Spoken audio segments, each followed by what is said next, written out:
안녕하세요. 김호준입니다. 지난 주말에 임신 중단 합법화, 그러니까 낙태 합법화를 주장하는 집회가 있었습니다. 현행법은 여성과 의료인 모두를 처벌합니다. 그 주장은 간단합니다. 임신, 출산, 육아를 국가가 대신해주지 않는데 국가가 이 문제에 개입하는 것은 자기 결정권을 침해하는 것이다. 따지고 보면 여성이 본인만의 사유로 임신 중단을 원해도 처벌하는 건 임신한 이상 출산하라고 국가가 강제하는 거죠.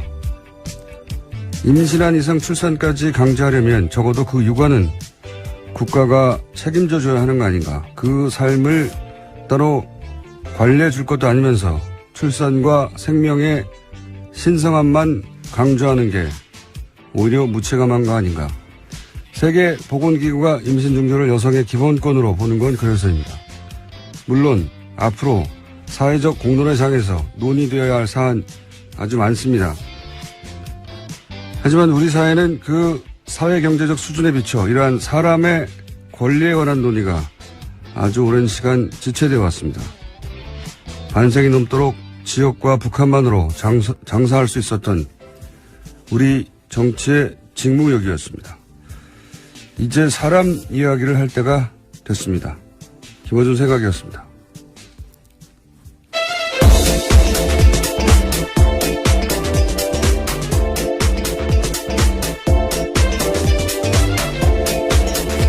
시사인의 김은지입니다.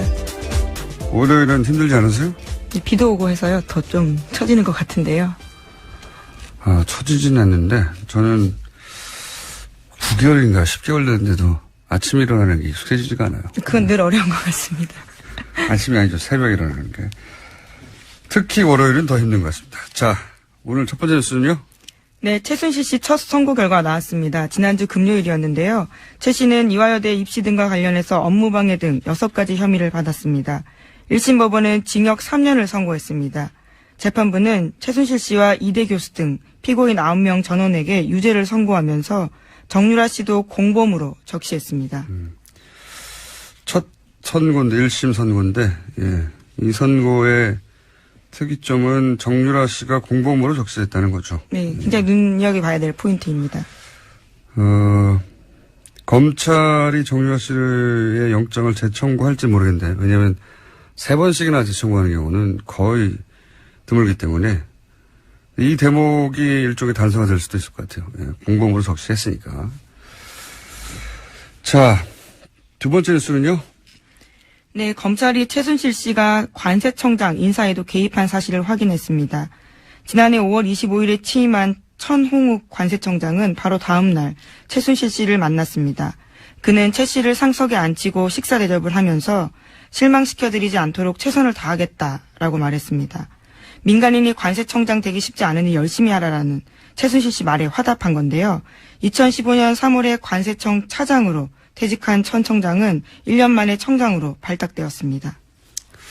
굉장히 특이한 뉴스예요. 이제 최근에 이 정권 대선과 정권 교체이기 때문에 이 최순실 씨 관련 뉴스들이 이제 뒤로 밀렸었는데 다시 이제 재판 진행되고 있으니까 조금씩 나오고 있습니다. 근데 특이한 뉴스인 것이 관세청장, 그러니까 퇴직한 사람이거든요. 민간인이 된 거예요. 게다가 관세청장은 기재부 출신들이 보통 가던 것이거든요. 그러니까 네. 여기서 이제 주목할 사항은 관세청장 자리라고 하는 곳에 왜 최순실 씨가 인사 개입을 했느냐. 이유죠, 이유. 예. 예를 들어 소방청장 인사에 개입했을 리는 없지 않습니까? 그것도 확인해 봐야 됩니다. 그러니까 관세청장 자리 인사 개입을 한 것은 거기에 본인이 생각하는 이권이 있었기 때문일 것이다. 이렇게 추론하는 게 합리적인데 그 이권이 뭐냐? 인사는 사실 지금 인사에 개입했다라는 기본 사실관계만 어느 정도 파괴된 것이고 거기에 왜 개입했느냐? 인사는 도구일 뿐이지 목적이 아니거든요. 예. 그러니까 왜 개입했냐가 문제겠죠. 앞으로 밝혀내야 될. 네, 이미 앞서서 인천본부 세관장도 개입했다는 사실이 드러났었거든요. 네. 그러니까 한두 인사가 아닌 거죠. 관세청에서는. 관세청에 관한 한 주요 인맥들, 주요 자리들 최순실 씨가 개입해서 그 자리에 원하는 사람 앉혔다는 이야기인데, 이 뉴스 핵심은. 이게 왜? 이권이 뭐길래? 이게 뉴스가 나와야 진짜겠죠, 이제. 예. 다음 뉴스는요? 네, 관련해서 그런 의혹들을 좀 설명해주는 폭로들이 있는데요. 노승일 씨의 앞선 폭로입니다.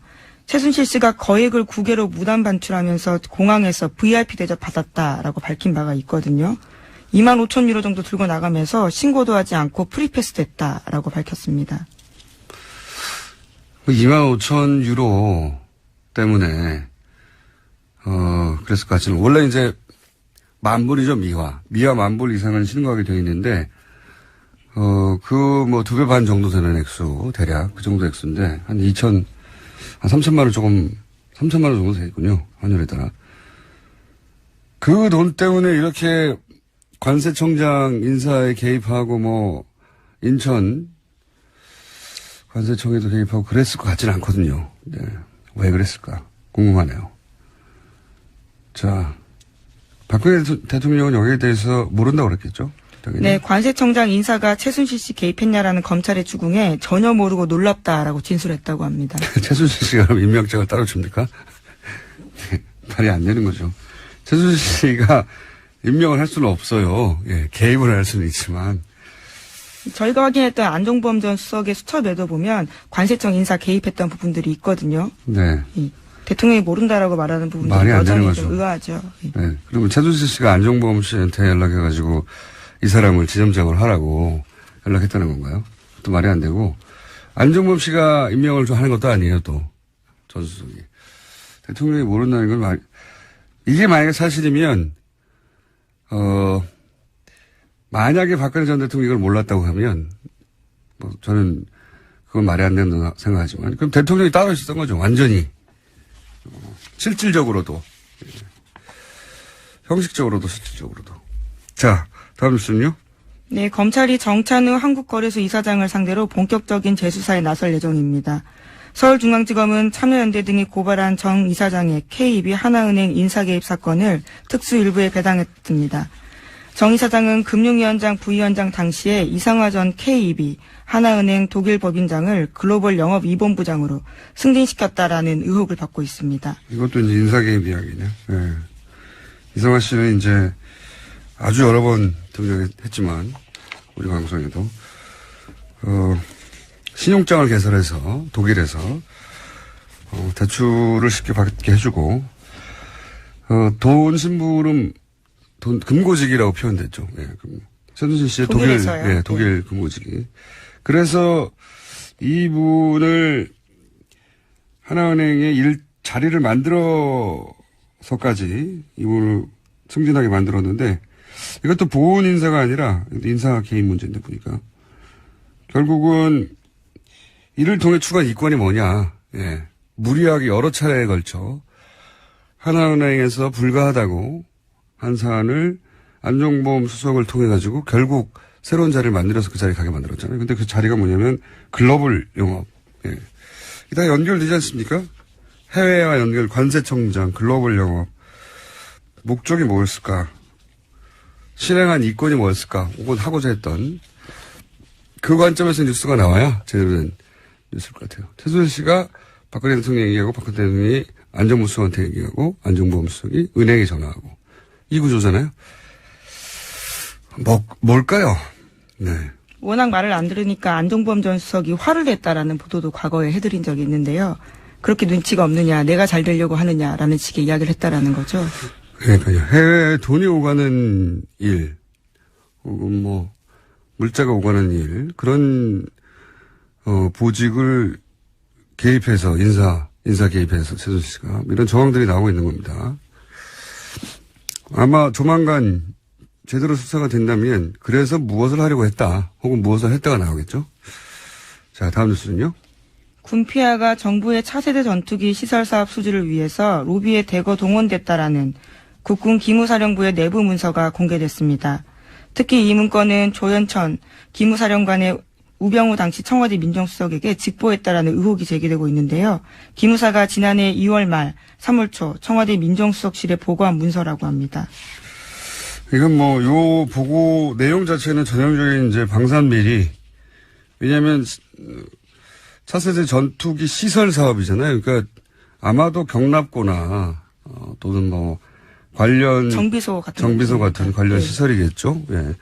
그러면 이거는 이제 건설공사니까 건설업체들이 어떻게 로비했느냐 하는 문서인 것 같은데 이 뉴스 핵심은 이게 한민구 국방장관을 거치지 않고 우병우 민정수석에게 직보됐다는 거죠. 예, 기무사령관이 직보했다라는 겁니다. 이게 말이 안 되는 거란 말이죠. 예. 사드 배치 때도 그랬고 박근혜 정부에서 이제 주무부처 건너뛰고 청와대가 직접 보고받고 부처들은 허수아비가 되고 이런 경우가 많은데 구체적인 이제 문서가 나온 거죠. 우병우 전 민정수석에게 직보했다. 이거 말도 안 되는 거거든요. 국방부 장관은 몰라. 그런 뉴스가 나온 겁니다.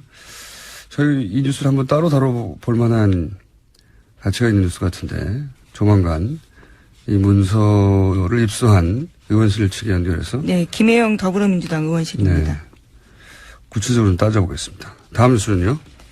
문재인 정부 출범 직후에 서울중앙지검이 첫 본격 수사 대상으로 갑질 논란을 일으켰던 미스터 피자를 선택했습니다. 서울중앙지검 공정거래조사부는 지난 21일 미스터 피자 본사인 MP그룹과 치즈를 공급하는 관계사 2곳을 압수수색했습니다. 과거에는 이제 이 정치권과 연계된 수사들 이게 이제 뭐랄까요 첫 번째 타겟이거나 아니면은 이제 상징적인 사건으로 다뤘었는데 이 사건은 그러니까 일종의 생활형이에요. 내용을 들여다보면 뭐냐면은 이제 가맹점, 예. 가맹점에 가맹점주들은 기본적으로 생활인들이죠. 예. 갑을 관계에서 을이라고 볼 수 예. 있죠. 을을 괴롭힌 프랜차이즈를 제대로 수사 한번 해보겠다는 거잖아요. 이런 수사들은 할 수는 있지만 과거에는 뭐 크게 큰 성과로 인정받지 검찰의 실력을 인정받는 사건이 아니었기 때문에 이런 사건이 첫 번째 수사 타깃이 되진 않았었거든요. 그러니까 앞으로 윤석열 지검장이 타겟팅하는 비리가 어떤 것인지 이제 드러내는 상징적인 사건이죠. 예, 수사 결과는 앞으로 기대해 보겠습니다. 많은 특징이 바로 정치형이 아니라 생활형이다. 제가 보기에는. 네, 회장 자서전 대량으로 강매하라고 하고 비자금 조성 이런 것들이 있었다라고 합니다. 어떤 의미에서 김상조 공정이 을의 권리를 되찾는 그런 방향성과도 맞아떨어지는 수사 방향인 것 같아요. 예. 그렇게까지 연결될 것인지는 좀 두고 봐야 알겠습니다만 현재 타겟은 그렇습니다. 예. 색다르네요. 다음 뉴스는요. 네, 미국이 사드 연내 배치 요구했는데 우리 정부가 얼버무렸다라는 식으로 아사히 신문이 보도했습니다. 청와대는 명백한 오보라면서 유감이라는 말까지 했습니다. 요즘 이 외신 중에 이제 일본발이나 일본과 가까운 미국 싱크탱크 관계자들의 발언, 이거 굉장히 많이 보도돼요. 네. 몇 번 다뤘었는데, 뉴스를 보자마자 이제 생각나는 게. 왜냐면 일단 사드 관련해서는 일본은 하루빨리 배치하라는 게 일본 정부의 입장이거든요. 왜냐면 그 레이더에서 오는 정보를 원하니까, 일본에서는. 네. 근데 일본의 이해가 담긴 기사들이 요즘 일본의 이해가 담긴 건 줄 모른 채 혹은 알면서도 외면한 채 나오는 기사들이 많은데, 미국 싱크탱크 얘기를 좀만 더 하면, 제가 지난주에 여기 꽂혔어요. 싱크탱크나 아시아 담당 관료들이 일본에 의해서 어떻게 관리되는지, 어떻게 일본의 이해가 그 사람들을 통해서 반영되는지 우리가 알아야 해요. 왜, 대표적인 예를 들어볼까요? 미국의 NSC 아시아 담당 보좌관, 매튜 포틴저라고 있어요. 지금 현재.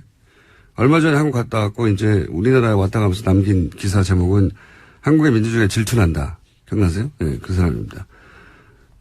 아시아 정책을 결정하는데 중요한 사람이죠. 근데 이 양반이 얼마 전에 일본 외교부죠. 외무성의 부대신 소노우라 겐타로. 이 사람에 의해서 이름이 언급된 적이 있어요. 이 푸틴저, 한국에 관한 얘기를 하면서 푸틴저 얘기를 한 적이 있는데, 무슨 얘기했냐면 위안부 합의가 불가역적이다. 바꿀 수 없다는 거죠.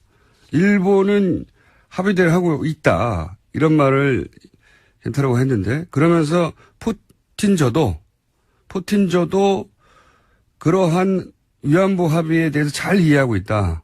한마디로 말해서 이 위안부 합의에 관해서 현 아시아 담당이 일본 편이다. 이런 얘기를 한 거거든요.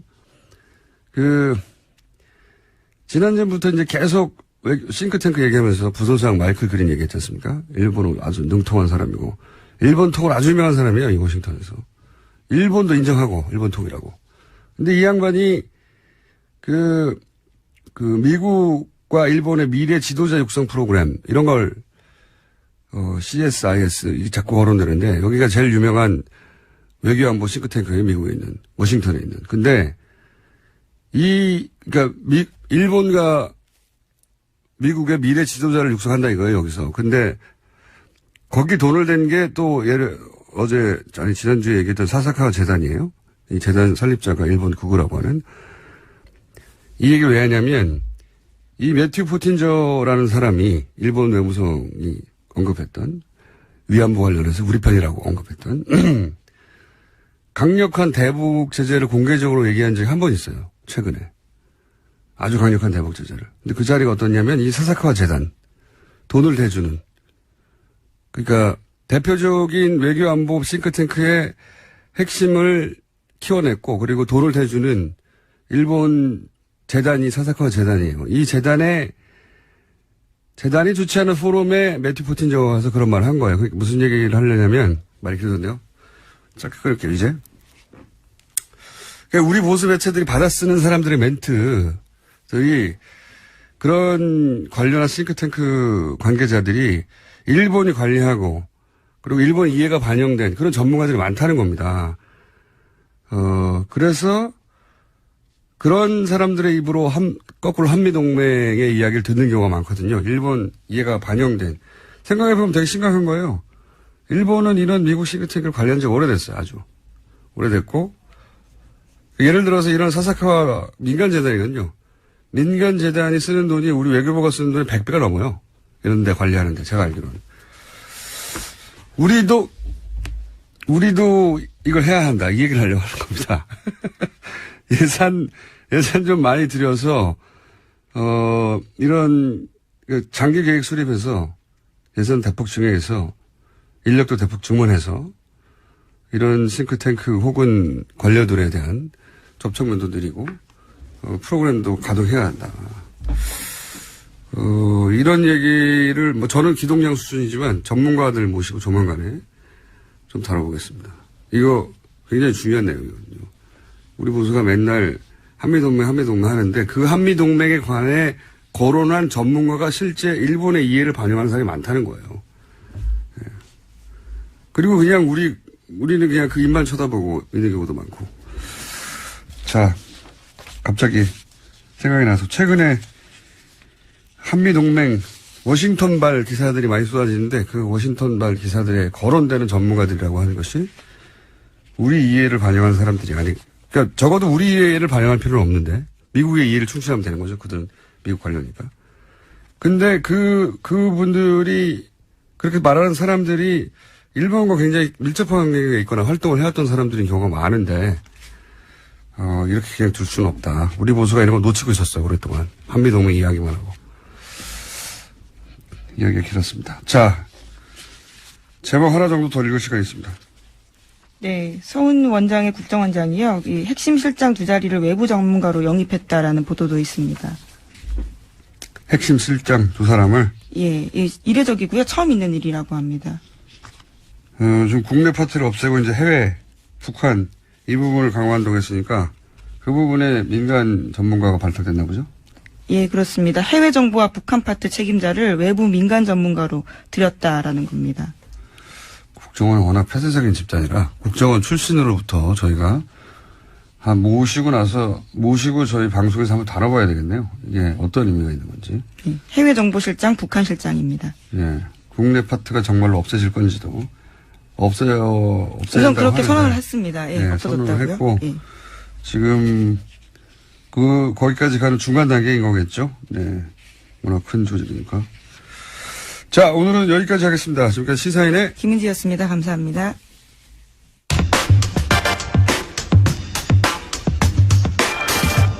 최근 정유라 씨의 영장이 2차례 기각됐습니다. 일각에서는 정유라 씨 영장 기각에 대해서 불만이 있는데요. 최순실 게이트 취재를 오랫동안 해왔던 시사인 주진우 기자 연결해서 이 기각권 후속 취재 이야기 들어보겠습니다. 자, 안녕하십니까? 안녕하십니까? 최순실 씨 관련 취재를 오래전부터 해왔고, 그리고 예를 들면 정유라 씨 출산 사실도 언론 보도 훨씬 이전부터 파악하고 있었던 걸로 저는 알고 있는데, 최순실 씨 관련 취재는 언제부터 했습니까? 2007년, 8년 유경재단 폭력 사건이 있었는데요. 그 배후에도 최순실이 있다고 봤습니다. 그때부터 시작했습니다. 최순실 친구를 만났고요. 최순득 씨 친구, 장시호 씨 친구를 그때 만나기 시작했습니다. 정유라 씨가 성악을 하다가 승마로 주종목을 바꿨는데요. 그때 봤습니다. 그래서 남자친구를 만나서 가출했을 때 그 주변에서 지켜보기 시작했습니다. 최순실 씨의 존재를 인정하게 된 거는 2007년, 2008년 정도부터고, 정유라 씨는 어린 시절부터 가까이서 지켜봤다는 거죠, 말하자면. 네. 자, 그런데 이제 정유라 씨의 존재는 이제 최근에 언론에 알려지게 되면서, 최근 언론 보도는 이제 정유라 씨가 사실, 이 게이트 관련 사실관계에 대해서는 거의 모르고 어리숙하고, 그런 식으로 알려져 왔어요. 가까이서 취재해서 오랫동안 지켜본 정유라 씨는 어떤 사람인가요? 천당지축의 자기 멋대로입니다. 그래서 엄마와 욕설을 해가면서 싸우기도 할 정도니까 좀 상식에선 벗어나는 친구죠. 왕따였고요, 학교 다닐 때. 공부는 못했어요. 그리고 얼굴 컴플렉스가 하도 심해서 고등학교 때부터 큰 성형수술을 받을 정도였습니다. 엄마하고 싸워가면서. 그런데 머리는 아주 영악하다고 봅니다. 특별히 최근에 법적인 대비는 매우 잘 돼 있었습니다. 거짓말과 묵비권으로 검찰을 거의 무력화시켜가지고 거의 완벽한 대답을 내놨어요.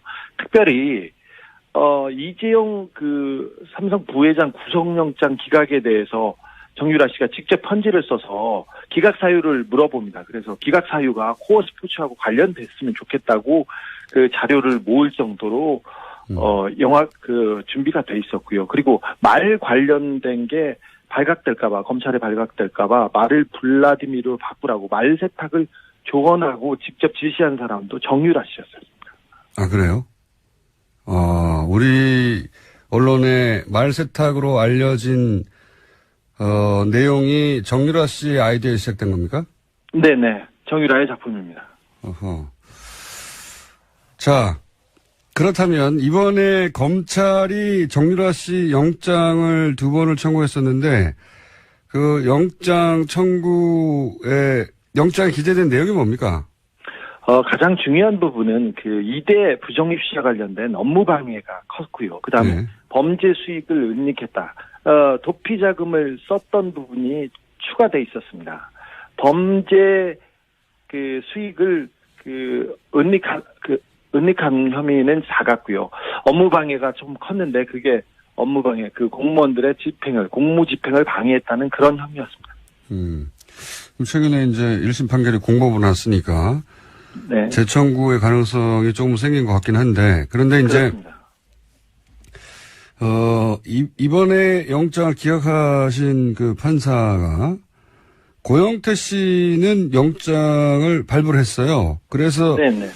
비교하기가 좋을 것 같아서 고영태 씨의 발부 그리고 정유라 씨의 기각 이걸 딱 같은 선상에 놓고 비교하기가 좋을 것 같아서 제가 이제 이 사례를 여쭤보는데 고영태 씨가 영장이 발부됐었는데 그때 같은 판사가 영장을 발부한 사유는 뭐였습니까?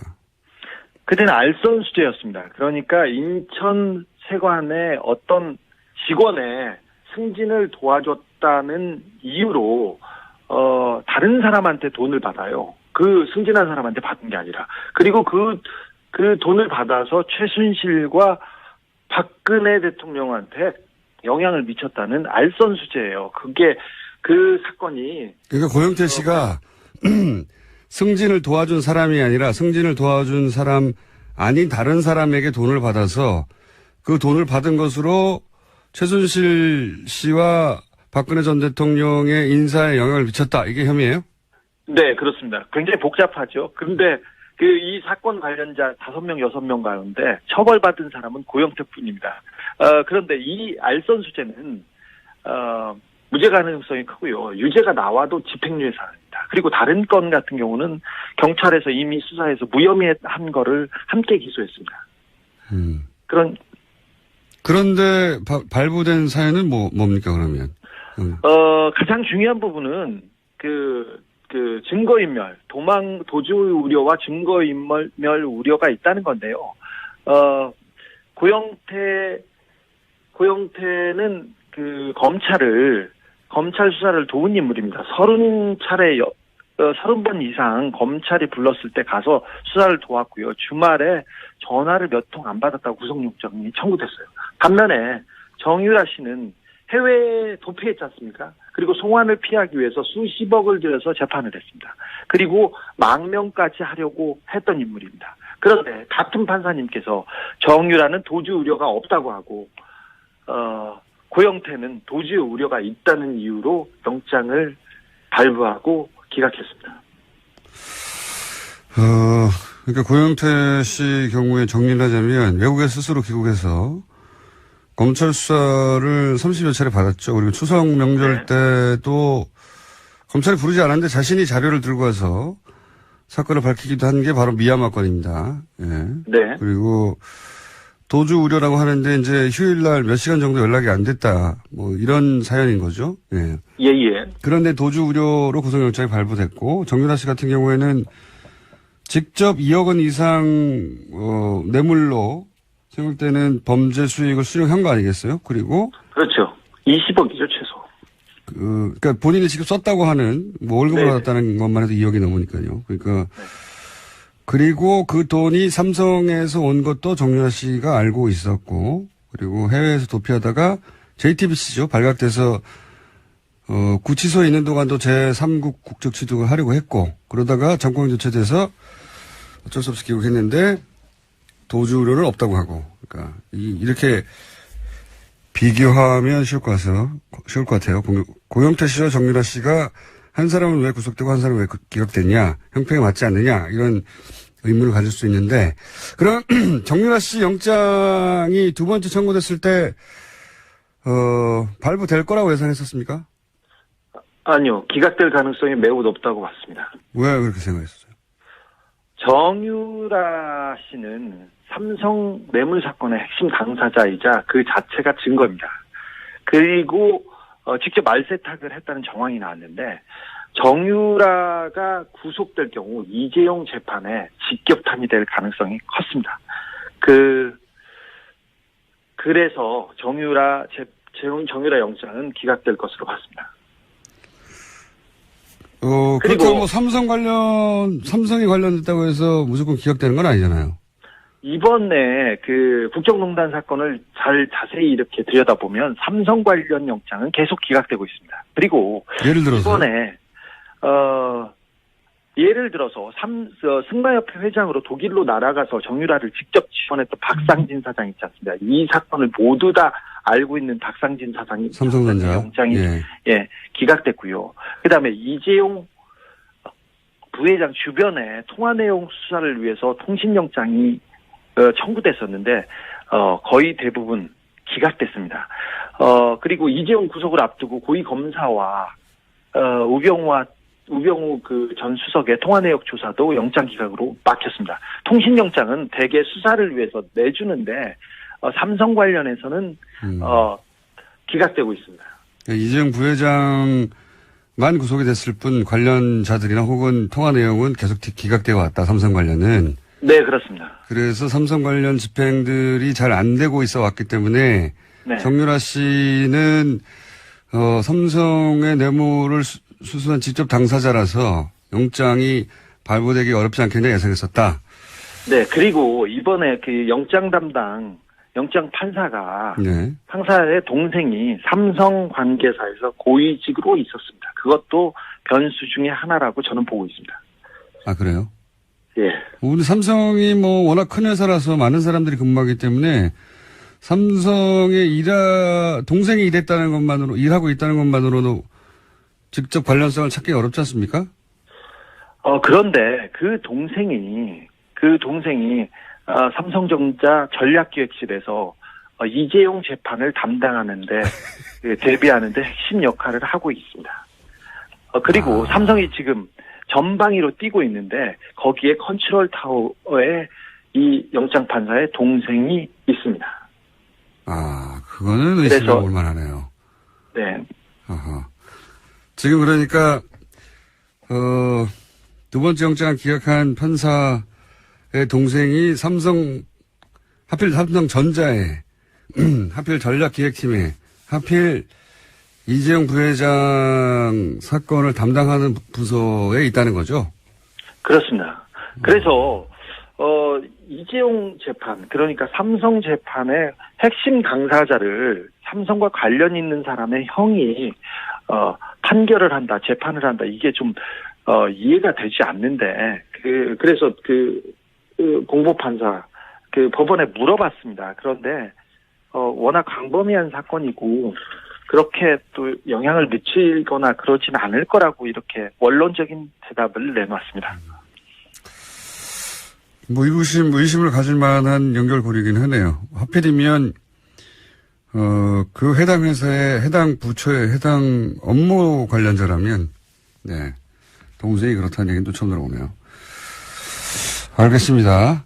그럼 만약에 이제 지금 전체적인 의구심은 정유라 씨가 영장이 발부되지 않았던 것은 이것이 하필이면 정유라 씨 구속이 이재용 부회장 뇌물죄 입증에 굉장히 중요한 역할을 할 것이기 때문이다. 할 것이기 때문이다. 이렇게 해석한 거잖아요. 그럼 만약에 예, 그렇습니다. 정유라 씨가 실제 구속이 된다면 이재용 부회장 뇌물죄 입증이 훨씬 용이해지는 겁니까? 그렇습니다. 하필이면 삼성이 정유라 씨 영장과 관련된 그 즈음에 언론 플레이를 가장 세게 합니다. 이번에 영장 실질 심사를 앞두고도 정유라한테 지원한 말을 삼성이 지원했다는 말을 독일에서 가지고 들어왔어요. 그래서 삼성 말이 맞다. 그리고 정유라는 관련이 없다. 이런 얘기를 계속해서 플레이를 직접 그렇죠, 삼성이 그렇죠. 나서 했습니다. 그래서 그렇죠, 맞습니다. 정유라 씨의 영장 기각을 가족뿐만 아니라 삼성 측에서 굉장히 즐거워했습니다. 그때 한 고비를 넘었다고 이렇게 봤습니다. 그래서 이 부분이 계속해서 가장 중요한 정유라 구속이 가장 중요한 삼성 재판의 변수라고 단서로 작용될 것으로 봅니다. 삼성 측에서 정유라 영장 기각을 내부적으로는 반가워했다. 네, 그렇습니다. 여기를 위해서 저는 언론 플레이를 계속 나섰다고 보고 있습니다. 알겠습니다. 오늘 여기까지 듣겠습니다. 이 추가 취재는 계속 하고 있는 걸로 아는데 네. 조만간 다시 한번 연결하겠습니다. 오늘 말씀 감사합니다. 네. 지금까지 시사인의 주진우 기자였습니다. MBC에서 예능 프로를 만드는 PD들, MBC 예능 프로는 유명하죠. 그 PD들이 나서서 김잠겸 MBC 사장의 퇴진을 요구했습니다. 그러면서 공동성명을 발표했는데 이 공동성명 자체가 화제입니다. 성명 제목이 이제 그만 웃기고 회사를 떠나라 인데, 자, 웹툰으로 MBC를 비판했다가 그래서 해고됐다가 다시 소송을 통해 복직한 분입니다. MBC 예능국의 권성민 PD 전화 연결되어 있습니다. 안녕하세요. 네, 안녕하세요. 자, 예능 PD들 단위로 성명서를 발표했어요. 노조가 아니라. 이렇게 따로 예능 PD들이 모여서 성명서를 발표한 이유가 뭡니까? 지금 저희 예능 PD 말고도 이제 사실 거의 대부분의 직군들이 다 이제 나서서 성명을 발표하고 있는데요. 예. 직군별로 이렇게 하는 이유가 뭐냐 이거죠? 네, 그러니까 방송사라는 조직 자체가 워낙 조직이 다르면 완전히 다른 회사를 다니고 있는 것처럼 느껴질 정도로 되게 다양성이 많은데, 그래서 그만큼 저희가 경험하는 회사의 탄압이나 이런 상황들에 대해서도 좀 많이 다르고요. 근데 이제 노조라는 단일 창구로 통해서 이렇게 얘기를 하면 그런 다양성들이 많이 희석이 되잖아요. 그래서 그렇죠. 아하. 예, 저희들이 좀 자발적으로 우리 얘기들을 좀 했으면 좋겠다라는 공감대들이 많이 지금 형성이 돼서 그렇게 지금 이어지고 있습니다. 알겠습니다. 저도 이제 성명서를 봤는데 성명서 같지가 않더라고요. 재밌어요. 짧고 재밌는데, 예능 PD라 역시, 성명서도 색다르다 했는데, 내용을 잠깐 읽어보면, 사람들 웃기는 방송 만들려고 예능 PD가 됐는데, 회사가 그거 만들려고 뽑아놓고 자기들이, 회사가 정작 웃기는 짓을 다 하고 있다. 이제 그만 웃기고 회사를 떠나라. 이런 성명서는 어떻게 만들게 된 겁니까? 예능 PD들이 모여서 머리를 모은 건가요? 아니면 한 사람이 만든 겁니까? 평소에 저희들끼리도 참 얘기 많이 하기도 하고요. 회사 바깥에서도 사실 많이 얘기하잖아요. MBC 뉴스가 망가진 걸 보면서 뭐 유명한 것들 많이 있지 않습니까? 왜 비 오는 날은 소세지 빵이라든지 뭐 알통 크기가 굵을수록 보수 성향이 강하다든지 뭐 이런 거 보면서 저희도 진짜 뉴스 예능 다 한다, 그런 얘기 평소에 그냥 워낙 많이 하고 있어서. 예능 PD들이 뉴스 보면서 뉴스가 예능을 다 하고 있다. 네, 이제 좀 쪽팔린다, 이런 얘기도 많이 하고. 그래서 워낙 저희들이 뭐 일상적으로 하던 얘기라서 사실 엄청 새로운 발상은 아니었고요. 그래서 성명서라고 해서 이제 엄청 꼭 비장하기보다는 이제 좀 이렇게 너무 블랙 코미디 같은 이런 상황에 대해서 짚어주는 게 또 예능 PD들 다운 성명서가 될 수 있지 않을까 해서 이제 이런. 알겠습니다. 많이 했죠. 네. 자, 그러면 예능 PD들은 사측에 어떤 문제를 피부로 느끼고 있나요? 물론 이제 MBC 말고도 전 정권 하에서 거의 대부분의 이제 방송사들이 비슷한 경험을 했을 텐데요. 표창원 의원이나 아니면 이승환 씨나 이렇게 좀 정치적으로 이슈가 됐던 출연자들을 쓰는 거는 이제 거의 불가능했고요. 지금처럼 김원준 씨 같은 분도 MBC에서는 절대 쓸 수 없는 사람 중에 한 분이죠. 근데 뭐 이런 거 이제 사실은 MBC뿐만 아니라 다들 비슷한 상황이었을 거고요. MBC 같은 경우에는 저희 사내 아나운서들 같은 경우에도 사내에서 저희가 아나운서를 캐스팅하려고 해도 파업에 적극적으로 참여했던 아나운서들은 절대 방송에 나가지 못하게 많이 해놨거든요. 그래서 사내 아나운서, 사내 직원들조차. 네, 그렇죠. 그러니까 저희가 뭐 이런 아나운서가 우리 방송에 적절하고 필요할 것 같다라고 얘기를 해도 다른 이름으로 이제 와요, 항상. 그동안 뭐 이제 엄청 유명했던 간판급 아나운서들, MBC 아나운서들 되게 많이 나갔는데, 다 이런 이유고, 나가신 분들 같은 경우에는 뭐 저희가 예능 화면에서 뉴스 보도 자료 사진 같은 걸로 쓰려고 해도 그것도 못 쓰게 하고. 그래서 뭐 그런 섭외 간섭 되게 일상화되어 있고요. 그다음에 실질적으로 제작비 같은 것도 굉장히 많이 압박을 심하게 하는데, 진짜 타사 예능 프로그램 제작비에 비하면 저희가 정말 말할 수 없는 숫자를 가지고 계속 제작을 하고 있거든요. 그래서 하도 압박이 심해가지고 뭐 저희는 이제 코디 하나 줄이고 카메라 하나 안 쓰고 이러면 뭐 10만 원, 15만 원씩 아껴요. 근데 그러고 있는데 저희가 이제 임원들은 뭐 성과급 파티하고 뭐 이제 연봉 인상했다 이런 얘기 들으면 이제 되게 어이가 없고 화가 많이 나죠.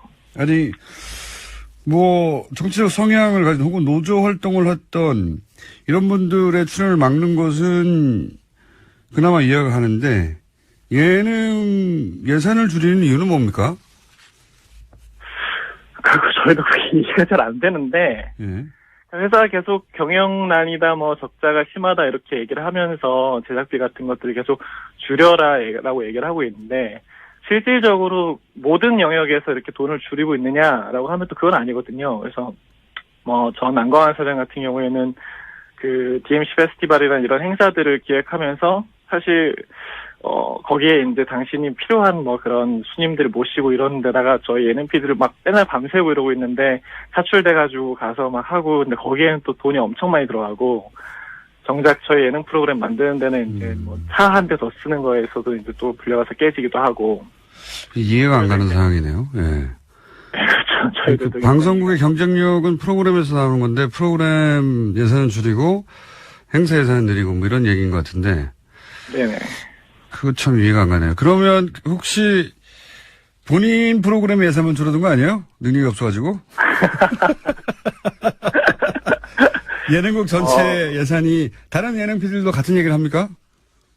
그럼요. 그리고 이상하네. 사실은 뭐 전반적으로 예산이 작은 것도 그렇지만 정말 뭐 이름을 얘기하기에 그렇지만 정말 돈을 잘 벌어오는 몇몇 예능 프로그램들이 있잖아요. 근데 예, 무한도전이요? 그런 프로그램에서도 뭐 똑같이 예, 그런 프로그램에서도 똑같이 계속 뭐 차 한 대 먹는 거 뭐 MBC를 대표하는 무한도전 같은 프로그램도 예산이 줄어요? 엄청 압박을 많이 받으면서 제작하고 있는 걸로 알고 있어요. 그래요? 뭐 제가 그 팀이라서 뭐 정확하게 숫자들은 모르지만 왜 굉장히 간판 프로들까지 예능이 방송을 먹여 살리지 않나요? 예산을 줄인다는 게 이해가 안 가네. 이와가 예능 PD들로서 그런 점도 굉장히 어렵다. 그렇죠. 그리고 분위기 자체도 굉장히 권위주의적으로 많이 바뀌었고요. 예를 들면요? 그러니까 뭐 저는 이제 사실은 되게 안 좋아지기 시작했을 때부터 일을 시작해가지고 저희한테는 되게 전설 같은 얘기지만 MBC가 엄청 좋았던 호 시절에는 이게 막 상향식 의사결정 구조가 엄청 활발했던 회사다. 밑에서부터 의견이 올라와서 결정되는 게 많았다. 뭐 이렇게 마음에 안 들면 PD가 이렇게 국장하고 싸워서 의견 표출할 수 있었다. 뭐 이런 얘기들이 막 전설처럼 들려오는데 지금은 까라면 까야 되고 네. 네. 말 안 들으면 뭐 갑자기 프로그램 뺏기고 그냥 엉뚱한 그냥 프로그램 없이 책상을 지키고 앉아야 됐어야 되는 일도 많고 물론 보도국이나 이런 데서는 막 스케이트장도 보내고 뭐 저기 수원으로 영업부서로 막 쫓아내고 이런 일도 많죠. 예능은 그 정도까지는 아닌데 당장 그냥 프로그램 안 맡기고 그냥 예능국 책상에 앉아있게 하는 경우가 되게 생각보다 많은 거죠. 그래서 뭐 권위주의로 따지면 예능뿐만 아니라 뭐 임원들한테 인사 제대로 안 한다고 까이는 건 굉장히 비일비재한 일이고 네, 군대도 아니고 예능 기획안 프로그램 같은 거 프레젠테이션 할 때 내용이 아니라 뭐 임원들 앞에서 좀 자세가 불량했다. 차림이 그게 뭐냐. 뭐 이런 걸로 이제 는 되게 그런 분위기를 되게 좋아하시는 것 같아요. 이게 회사가 이래야 회사지 뭐 이런 분위기가. 지금 경영진들이 그렇다. 예. 네네 그렇죠. 알겠습니다. 근데 그래서 지금 예능을 비롯하여 MBC 노조의 각 직군별로 선의 구성원들이 사장 퇴진을 요구하는 목소리가 나오고 있다고 하는데 사장 퇴진을 요구하는 이유를 예능 PD 차원에서 설명하면 어떻습니까? 예능 PD 차원에서라기보다도 일단 지금 MBC 상황 전체가 굉장히 많이 망가져 있잖아요. 예. 네, 이제 얼마 전에 사장으로 취임한 김장겸 사장 같은 경우에는 사실은 MBC가 이렇게 많이 망가지게 된 사실은 거의 근본적인 사람이거든요. 그러니까 이명박 정권 때 본격적으로 MBC 장악을 시작했을 때 사실 뉴스에서부터 시작을 한 거잖아요. 근데 이제 그때 그분이 정치부장이었거든요. 그래서 정치 관련된 뉴스들에 대해서 정권의 좀 비판적인 뉴스들은 이제 다 까내리고 뭐 그런 식으로 해서 이제 보도국장이 되고 쭉쭉쭉 올라와서 보도를 쭉 점령했죠. 그래서 제일 유명했던 건 저희 세월호 보도 때 유가족들 보고 깡패라고 불렀던 분이시죠. 이제 그분이 사장이 되셨으니. 자, 그러면 저희가 시간이 네네. 1분밖에 안 남아서 그럼 MBC 구성원이 바라는 뭐 MBC 뉴스데스크에 대한 자괴감도 있을 것이고 이명박 박근혜 정부를 거치면서 MBC 내부 구성원들이 느낀 좌절감도 있었을 텐데 MBC 구성원이 원하는 해법은 뭡니까? 어떻게 해결되기를 바랍니까? 1분 내에 설명해 주세요. 네, 해법 자체는 간단하죠. 일단 당연히 현 경영진들이 즉각 책임을 지고 퇴진하고 지금 해직 언론인 선배들 6분 그리고 100여 명이 넘게 지금 부서에서 유배되어 있는 동료들이 이제 바로 돌아올 수 있도록 즉각 조치되는 것이 가장 1차적인 해법이고요. 그다음에 장기적으로는 공영방송 소유구조 개선에 대한 법안이 올라가 있습니다. 그래서 정권이 사장을 임명하고 공영방송 소유구조를 가지는 것들을 이제 방지할 수 있는 법안이 올라가 있는데 그게 박근혜 전 대통령 탄핵 전에도 이미 올라가 있었던 거거든요. 그 당시 이제 새누리당이 그걸 막아가지고 계속 통과가 안 되고 있었는데, 지금 야당이 입장이 된 입장에서 방송장을 그 사람들이 얘기하고 있는 게 좀 웃긴 상황이죠. 그래서 그 법안이 올라가서 좀 공영방송 지배 구조 자체가 좀 개선이 되는 방향으로 갔으면 하고 있습니다. 다시 한번 시간 마련하겠습니다. 감사합니다. MBC 예능국 네, 권성민 감사합니다. PD였습니다.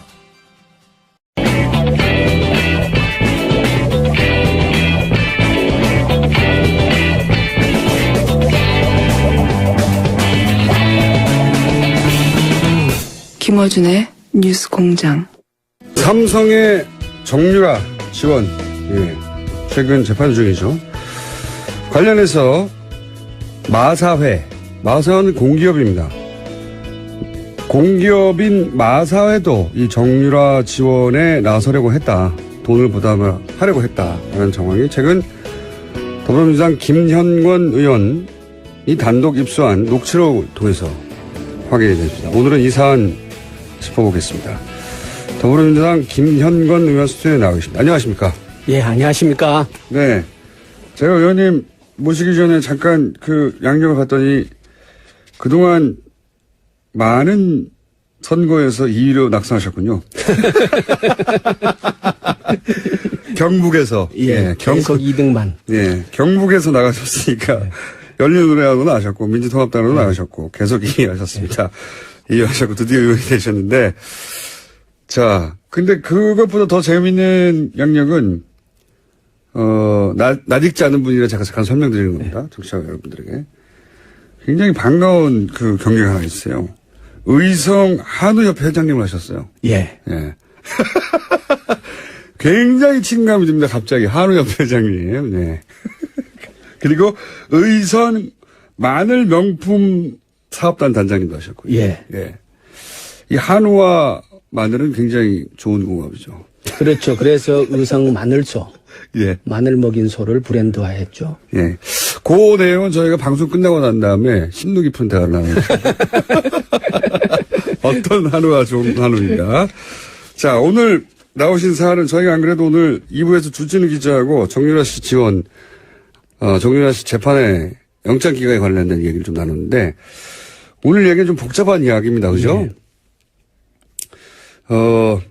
여기에 이제 승마협회도 등장하고, 예. 마사회도 등장하고, 그리고, 이 감독님 한 분도 등장합니다. 예. 그리고 마사회 부회장도 등장하고, 예. 왜냐면 저희가 녹취록을 들려드릴 거기 때문에. 근데 우선 이 전체 구도가 워낙 복잡해가지고 간단하게 기본 정리부터 좀 하죠.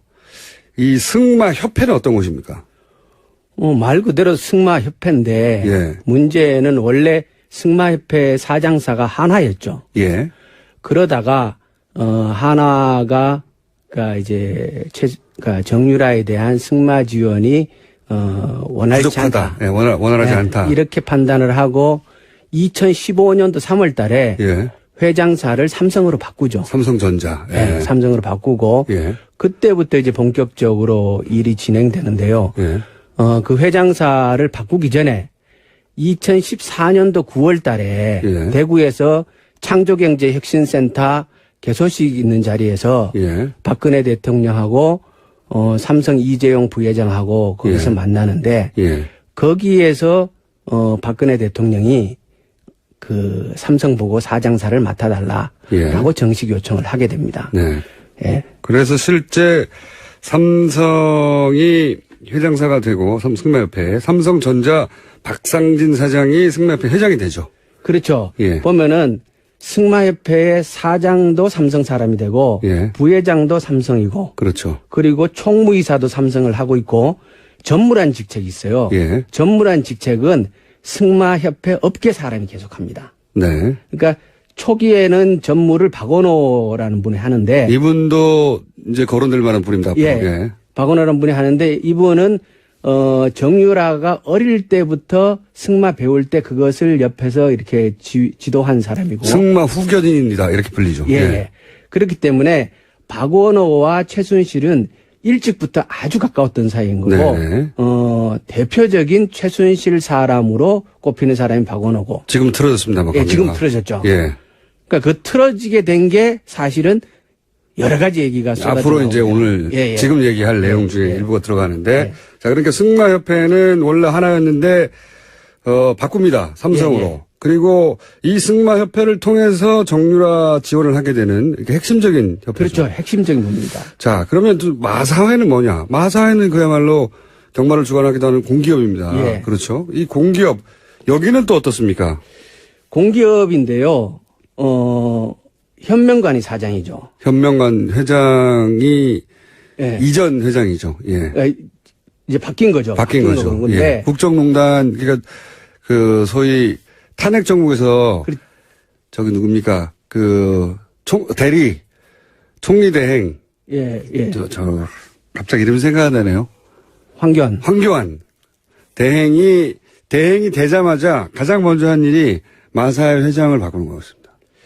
그때는 이제 현명관이 더 이상 마사회에 버티고 있을 상황이 못 되어서, 그러니까 이제 이게 그러니까 재임명이 안 되는 거죠. 네, 안 되는 재임명이 건데. 안 되는 거고, 이 최순실 게이트가 진행되고 정유라에 대한 말 지원이 쭉 이루어지는 그 긴 기간 동안 예. 계속 마사회의 회장은 현명관이었고, 네. 그 마사회의 회장 중에 아주 막강한 회장의 지위를 누렸던 사람이 현명관인데, 네. 현명관이 언제 취임을 하냐면 2013년도 말에 취임을 합니다. 네. 그러니까 아주 일찍 취임하는 거죠. 네. 박근혜 정부 일찍 취임을 네. 하고.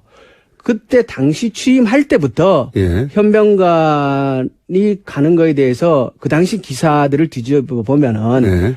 박근혜 대통령과의 관계가 기사에 일부 나오고요. 예. 왜 그러냐면 그때 현명관이 갈 거라고 아무도 예상을 못 했어요.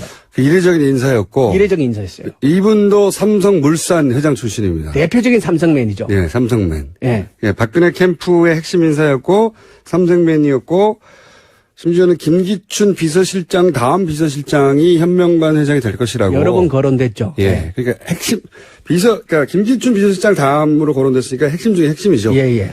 역시 삼성맨입니다. 예. 이제 승마협회는 그렇고 마사회는 그렇습니다. 그리고 이제 오늘, 녹취록에 등장할 분이 두 분인데, 한 분은 마사회 부회장이고요. 그렇죠. 예. 김영규. 예, 부회장이고, 또 한 분은, 박재홍 감독이라는 분입니다. 예. 이 박재홍 감독의 입을 통해 가지고, 예. 여러 가지 우리가 몰랐던 사실이 오늘 드러나게 되는 건데, 이 박재홍 감독 좀 설명해 주십시오. 그러니까 승마 선수, 그러니까 장애물 분야 승마 선수고, 올림픽의 메달권에 진입 가능한 예. 대표적인 선수. 우리나라에서 이 예. 업계에 굉장히 유명한 예. 네, 선수 출신인데, 선수 출신이고, 그러니까 아주 그 촉망받는 선수였고, 그리고 마사회의 감독직을 하고 있었죠. 네. 2007년도부터 감독직을 쭉 하고 있었고요. 예. 선수이자 감독을 하고 있었던 겁니다. 그렇죠. 예. 마사회에서 감독을 하고 예. 있었어요. 그리고 이 박재홍 감독이 그러니까 2015년도 본격적으로 이제 독일에서 이 예. 정유라에 대한 승마 지원이 될 때 예. 그때 2015년도에 박재홍 감독이 3번에 걸쳐서 독일에 파견이 됩니다. 예. 그 이유는 도쿄 올림픽에 대비한 현지 훈련 시스템을 갖추는 건데 네. 구체적인 임무는 말 구입하고 예. 그 지원하는 그런 임무를 가지고 독일에 파견이 되는데 거기서 이제 갔다 오고 하는 과정에서 문제가 생기고 그러면서 이제 여러 가지가 나옵니다. 그러니까요. 마사회의 감독인데 실제로는 정유라 선수를 지원하려고 독일에 파견이 되는 거죠. 그렇죠. 예. 마사회 공기업의 국가대표이고 공기업의 감독인 사람이 정유라라고 하는 한 개인 때문에 예. 독일로 파견이 되는 겁니다. 그렇죠. 근데 파견이 돼서 일을 잘하고 돌아온 게 아니라 중간에 또 그게 역시 돌아와 버려요. 예, 중간에 관계가 깨집니다. 예. 깨지고 아까 이제 박원호 전무가 관계가 깨지듯이 그렇죠. 비슷한 시점에 이분도 관계가 깨집니다. 그러니까 박원호 그러니까 전무하고 박재홍 감독하고는 네. 서로 사전에 잘 알고 있는 사이죠. 그렇겠죠, 당연히. 예. 그러니까 박재홍 감독이 박원호 전무를 형이라고 생각할 정도로 이렇게 신뢰하는 네. 그런 사이라고 얘기를 해요. 승마협회의 박원호 전무 그리고 마사회의 박재홍 감독. 예. 이 두 분이 사실은 독일에 가서 실제 정유라를 어떻게 지원했는지를 눈으로 직접 보고 겪은 아주 드문 몇 분 중에 한 분입니다. 그렇죠. 예. 그러니까 승마 쪽에서 정유라를 지원하는 그러니까 전문적인 역량과 실무를 실질적으로 관여했던 사람들이죠, 이 사람들이. 자, 이렇게 기본 지식이고요. 이 기본 지식을 알아야, 기본 지식 설명하는데 지금 5분 지나갔습니다. 기본 지식을 알아야, 이 사건 전체의 그림을 좀 그릴 수가 있거든요. 그래서. 자, 그런데 이제 이번에 입수한 게, 마사회 감독이자 독일에 가서 정유라 씨 개인을 지원하러 간 이 박재홍 감독이, 돌아오고 나서 마사회의 부회장과 통화한 내용을 이제 앞으로 지금 소개하려고 하는데, 예. 기본적으로, 어떤 대화 내용이 있는 겁니까, 이 안에? 그러니까 이게 한 전화 통화 내역이 한 30분 되는데요. 네. 그때 이제 그 박지원 감독이 독일에 갔다가 일방적으로 돌아와요. 예. 돌아오고 나서 심할서라는 거를 쓰게 되는데, 심할서를. 그러니까 네. 이 심할서가 왜 중요하냐면 네. 처음에 이제 2015년도 그 얘기들이 언론에 부분적으로 거론되고 저희들한테도 여러 가지 이 정보들이 들어오는데 예. 계속 얘기들은 들어오는데 그와 관련해서 이것이 진실이다라는 것을 입증할 수 있는 뭔가가 없었던 거예요. 구체적 물증이 구체적 없었는데. 물증이. 예. 그런데 박재원 감독이 그때 심할서를 썼다라는 얘기를 저희가 들었단 말이에요. 예. 그래서 이 심할서를 찾아내기 위해서 무지 노력을 했어요. 예. 일단 심할서를 확보를 하게 되면은 마사이 심할서. 마사이 심할서를 확보를 하게 되면 경위서거든요. 예. 이걸 확보를 하게 되면은 여러 가지 얘기들의 물증을 최초로 확인하게 되는 거니까. 예. 그런데 그 어려운 과정을 거쳤지만 결국 그걸 확보를 해요, 저희가. 예. 심할서. 예, 경위서를 확보를 해서 경위서를 확보하셨고. 그거를 공개를 하게 되는데 예. 이게 공개가 되고 여러 가지 얘기가 나오니까 예. 마사회 부회장인 김영규 씨가 예. 박재원 감독에게 전화를 해서 예. 도대체 이 심할서가 왜 돌아다니게 되느냐. 네. 이 얘기는 당신과 나밖에 모르는 얘기인데. 내부 이야기가 밖으로 어떻게 나갔냐. 예. 이 얘기를 따지는 게 전화의 전부분이에요. 아, 앞부분에. 앞부분에. 네. 야, 이거 마사의 내부 사정인데 이게 어떻게 밖으로 나간 어떻게 거야. 나갔냐. 예. 그 얘기는 다시 얘기하면 네. 박재영 당신이 얘기 안 했으면 이게 나갈 일이 없는데 어떻게 나갔냐. 네네. 이 얘기를 한참 해요. 네. 그러니까 박재영이 억울하잖아요. 그렇죠. 자기는. 그래서 박재영이 무슨 얘기를 하냐 그러면 내가 독일에 가서 일을 진행을 하다가 이게 잘못 들어가고 있다는 판단을 해서 예. 판을 깨고 돌아왔다. 예, 예. 그랬기 때문에 마사회가 최순실한테 60억이라는 돈을 결국 안 주게 된 거다. 예. 그러니까 이게 내공이다는 거죠. 내가 판을 그렇죠. 깨고 돌아왔기 때문에 마사회가 더 이상 어려운 지경에 빠지지 않았다라고 예. 얘기를 하는데 그 얘기를 받고 김영규 부회장이 그 60억이라는 돈이 나오니까 아니다 60억이 아니고 예. 맨 처음에는 650억을 내놓으라 그런 거다. 그러면서 이제 이 승마협회가 그렇죠. 마사회한테 뭘 요구했는지가 나오는 거죠. 그렇죠. 예. 그러니까 승마협회가 마사회에다가 처음에는 650억이라는 돈을 지원해라라고 얘기를 했는데 말도 안 된다. 김영규 부회장이 잘랐다는 거죠. 그러니까 150억으로 줄었다가 60억으로 줄었다가 최종적으로 24억이란 돈을 지원하는 걸로 의견이 모아졌고 예. 그것을 현명관 당시 회장에게 보고를 했었다라는 얘기가 이 대화에서 나오는 거예요. 저희가 녹취록을 다 틀어드릴 수는 없을 것 같고요. 워낙 30분짜리니까 지금 말씀을 요약하면 이런 겁니다. 박재원 감독이 독일에 갔다가 예. 돌아와요. 예. 왜 돌아오는지 조금 더 설명드리겠고. 돌아오는데 돌아오고 나서 왜 돌아오는지, 왜냐면 그때 이제 국정농단에 관련된, 최순실 관련된 사안들의 진실을 파헤치려고 노력하고 있었거든요. 많은 분들이. 예. 그래서 심할서를 확보했어요. 예. 근데 그 박재원 감독 심할서에는 관독에 대한 전후 사정이 있을 것 같아서. 예. 근데 이게 왜 돌아다니냐. 그러면서 이제 부회장이 전화를 한 거죠. 그렇죠. 박재원 감독이. 예. 그런데 박재원 감독이 나를 자르면 어떡하냐. 예. 그러면서 내가 공을 세웠는데 그 예. 공이 뭐냐. 나 때문에 돈을 안 쓰게 된 거 아니냐. 그렇죠. 마사회는. 왜? 이 말은 뭐냐면 박재원 감독이 안 돌아왔으면 마사회에서 예. 정유라 지원 금액이 60억은 나갔을 것이다. 그렇죠. 예. 60억이 안 나가게 내가 해줬는데 왜 나를 자르냐. 그렇죠. 예. 이런 항의를 한 거죠. 예. 예, 이런 항의를 하니까 아니 그게 원래 60억이 아니고 원래 650억이었다가 그러니까 이 650억이라는 건 승마협회가 마사에 요구한 돈입니다. 예. 정유라 지원하라고. 이런 일이 있었던 거죠. 그게 밝혀지는 거죠. 그렇죠. 예. 처음에 650원이었다가 나중에 이제 150억으로 줄고 그다음에 60억으로 줄고 그래서 결국 우리 24억 하려고 했던 거야. 24억 원. 24억이든 60억이든 승마협회 요구로 마사회가 둘 다 그렇죠. 삼성민이라서 그런지 예. 마사회가 정유라 지원 프로그램을 갖고 있었다는 거죠. 예. 그게 드러나는 게 하나고요. 첫 번째. 이것도 녹취록이 있는데 요 내용은 지금 다 얘기했으니까 예. 녹취록 금방 듣지 않는 걸로 하고요.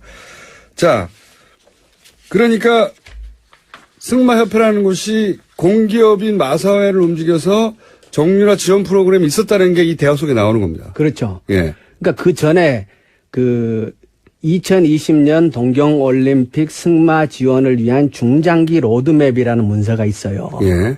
그게 이제 그러니까 본격적으로 승마협회하고 마사회가 정유라의 지원을 위해 움직인 시기는 2015년이에요. 예. 그러니까 2015년 3월에 사장사로 삼성이 변경되면서부터 그 일이 진행되는데 예. 2015년 6월 달 정도에 만들어진 문서라고 추측을 하는데 예. 그 문서에 보면은 문서의 핵심은 이거예요.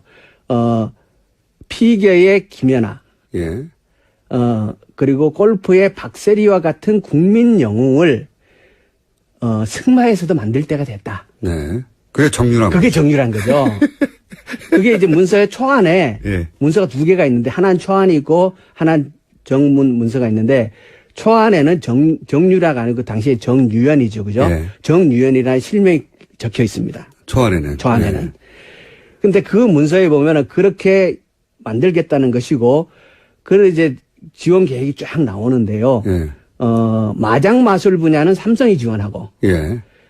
장애물 분야는 마사회가 지원한다. 네. 라는 내용이 나오고 그때 거기에 금액도 나와요. 예. 근데 서류상으로는 예.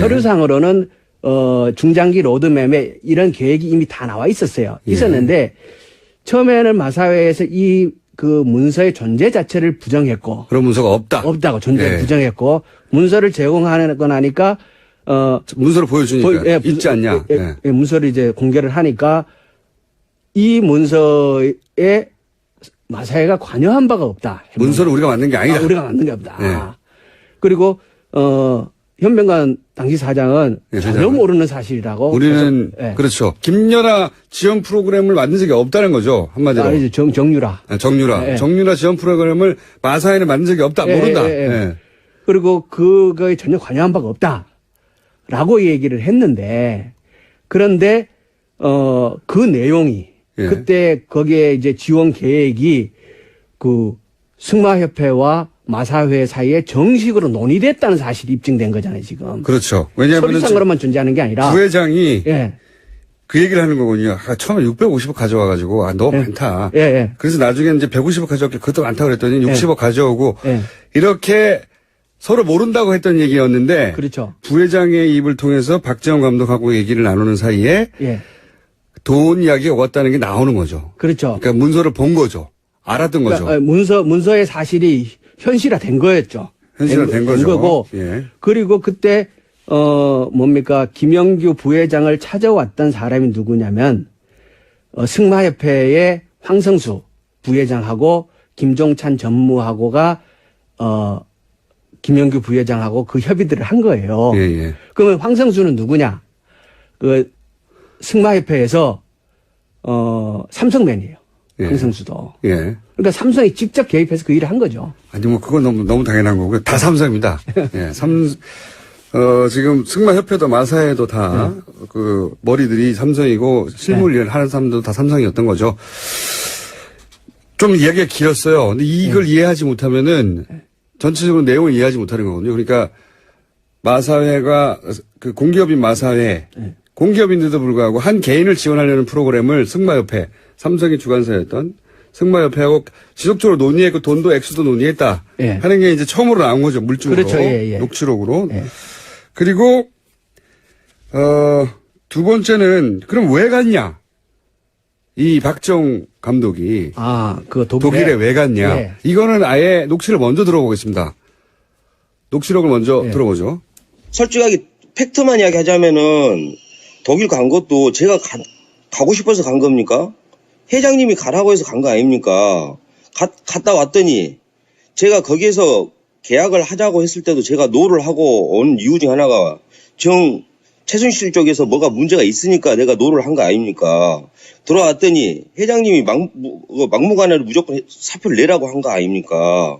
결국에는 최순실의 압력에 의해서 박정희를 잘린 거 아닙니까? 솔직하게 까갖고 이야기하자면은요. 우리는 그걸 어떻게 해서 감추고 박 감독에 대해서 그런 문제가 명예가 훼손되지 않도록 국가대표 감독을 하기 위해서 본인이 스스로 마사야하고 이중 일을 할 수가 없기 때문에 그만둔 걸로 모든 걸 그렇게 정리를 하고.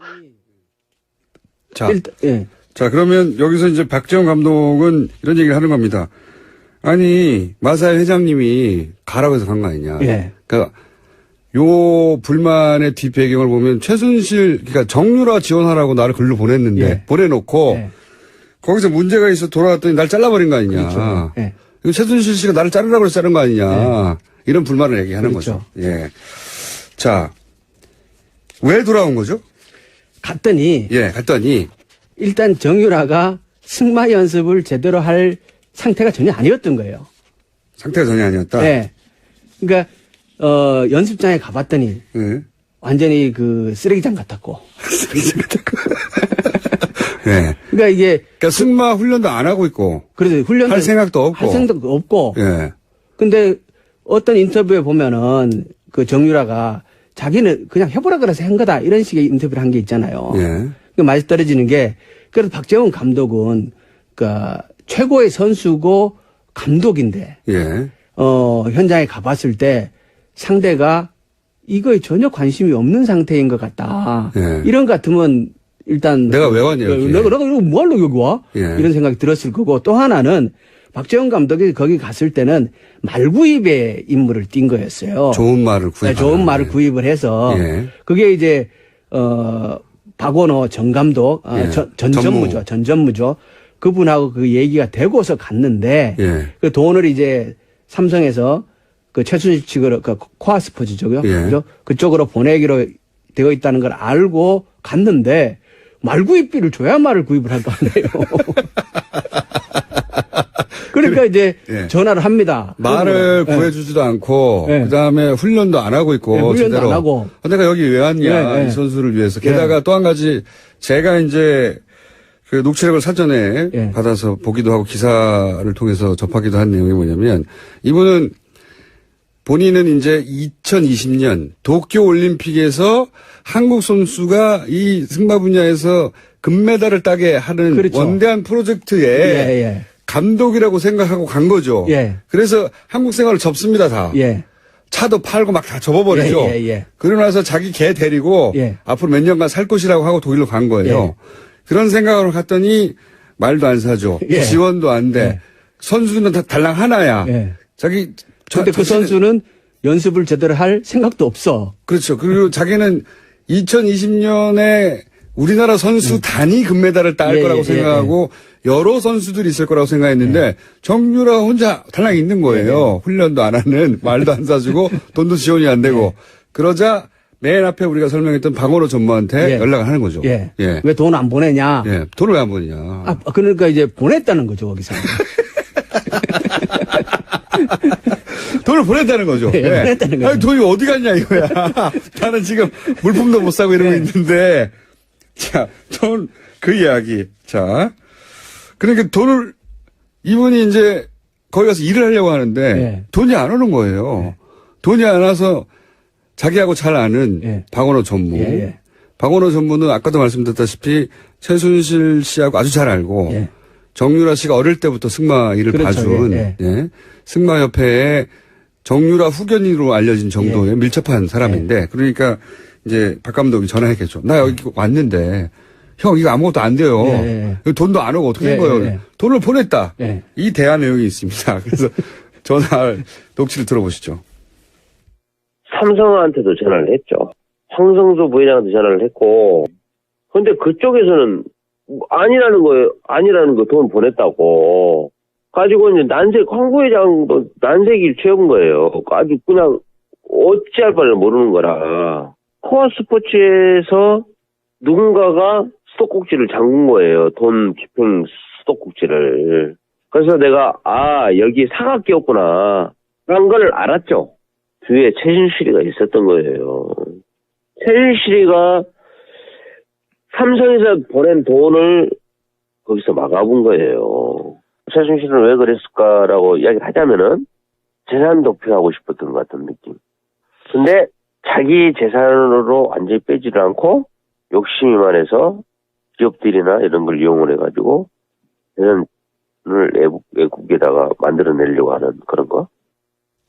예. 그러니까 이제 이 감독은 예. 사기를 당했다고 생각하는 겁니다. 그렇죠? 그렇죠. 예. 예. 본인은 역할이 없다고 보는 거죠. 그렇죠. 예. 본인은 2020년에 대한민국 선수단이 금메달을 따기 위한 엘리트 선수들 육성 프로그램으로 예. 몇 년간 도쿄올림픽까지 독일에서 이제 이 선수들을 훈련시켜야 되겠구나 하고 한국 생활을 다 접고 그리고 이제 마사회 회장님이 가라고 하니까 예. 거기에 회장님이 직접 지시한 거니까 본인 통화 내용에 따르면 갔어요. 갔는데 좀 전에 얘기했듯이 지원이 안 되는 겁니다. 예. 돈이 와야 하죠. 예. 돈이 와야 하는데 그래서 왜 돈이 안 오냐고 막 자기가 아는 루트를 통해 가지고 돈을 지원을 해줘야 할 거 아닙니까 했더니 삼성에는 돈 보낸 거예요. 예. 삼성에서는 돈을 보냈고 다른 선수들 예. 다른 선수들을 뽑거나 예. 그리고 다른 데 돈을 쓰거나 예. 하는 그 모든 루트를 다 최순실이 못하게 하고 예. 그 돈을 쓸데없는 소리 하지 말라 그랬다는 그렇죠. 거예요. 예. 최순실이 돈을 다 가져갔다는 거죠. 예. 그러니까 삼성에서 오는 돈은 최순실이 다 가져갔다는 거죠. 예. 이게 이제 박 감독의 경험입니다. 경험. 그러니까 한국 생활을 다 접고 독일에 가서 몇 년 살려고 했던 사람이 몇 개월 만에 돌아오는 거죠. 예. 그러면서 그 이유가 뭐가 있냐고 물어봤더니 이제 돈을 빼돌리려고 하는 거 아닌가? 라고. 그렇죠. 이게 이제 박 감독은 그러니까 정유라를 뭐 올림픽에 뭐 선수로 만들 이거는 명분이고 예. 실제 목적은 이 돈을 확보하기 위한 최순실의 계획 아니냐 이렇게 보는 거죠. 이거 관련해서는 좀 전에 우리 초반에 계속 등장했던 박원호 전무가 한 말이 좀 유명한 말. 예. 최순실 씨가 자신에게 했다고 하는 말. 예. 노승일 씨도 이 말을 전했는데 삼성은 치밀해가지고 삼성돈은 먹어도 탈이 안 난다. 문제가 안 난다. 예. 이런 말을 박원호 전무가 했다고 하죠. 예. 지금 오늘 들으신 녹취는 전체 일부인데 요약하면은 감독이 갔다가 최순실 씨가 삼성돈을 다 먹어버려가지고 다른 선수를 지원하거나 다른 일을 할 수 없었기 때문에 이 사람이 돌아오고 나서 이 감독이 그리고 나서 한국에서 돌아왔는데 왜 나를 자르냐라고 마사회에 항의하는 내용입니다. 그렇죠. 그 내용 속에 근데 마사회는 전혀 모른다고 했는데 정유라 지원 프로그램을 그 돈 얘기를 계속 왔다는 게 나오는 거죠. 돈 얼마를. 자, 그러면 오늘 기본 요약은 된 것 같아요. 저희가 아무래도 한 번 더 모실 수도 있을 것 같은데 제가 말을 많이 했습니다. 너무 복잡한 사안이라 빠른 시간 내에 정리하느라고. 근데 여기서 그러면 삼성 있지 않습니까? 삼성은 지금 재판에서 계속 피해자라고 하거든요. 그렇죠. 자기들은 다른 선수까지 포함한 6명이었던가요? 6명을 올림픽에 진출시키기 위한 정상적인 프로그램을 진행했는데 우리도 최순실 씨한테 속았다. 라는 식으로 피해자라고 하고 있어요. 뇌물이 아니다 이거는. 요 대목에 대해서는 어떻게 생각합니까? 핵심인데. 그거는 일단 아까 얘기했던 그 돈 지원 논의되는 거. 김영규 회장하고 승마협회하고 논의되는 과정에서 그 주도적인 역할을 승마협회가 했다는 사실. 다시 얘기하면 삼성 쪽에서 김영규 회장과 그 얘기를 계속했다는 사실. 그리고 초안에는 정유연이라고 정유라 씨 하나 이름이 정확하게 적혀있다는 사실.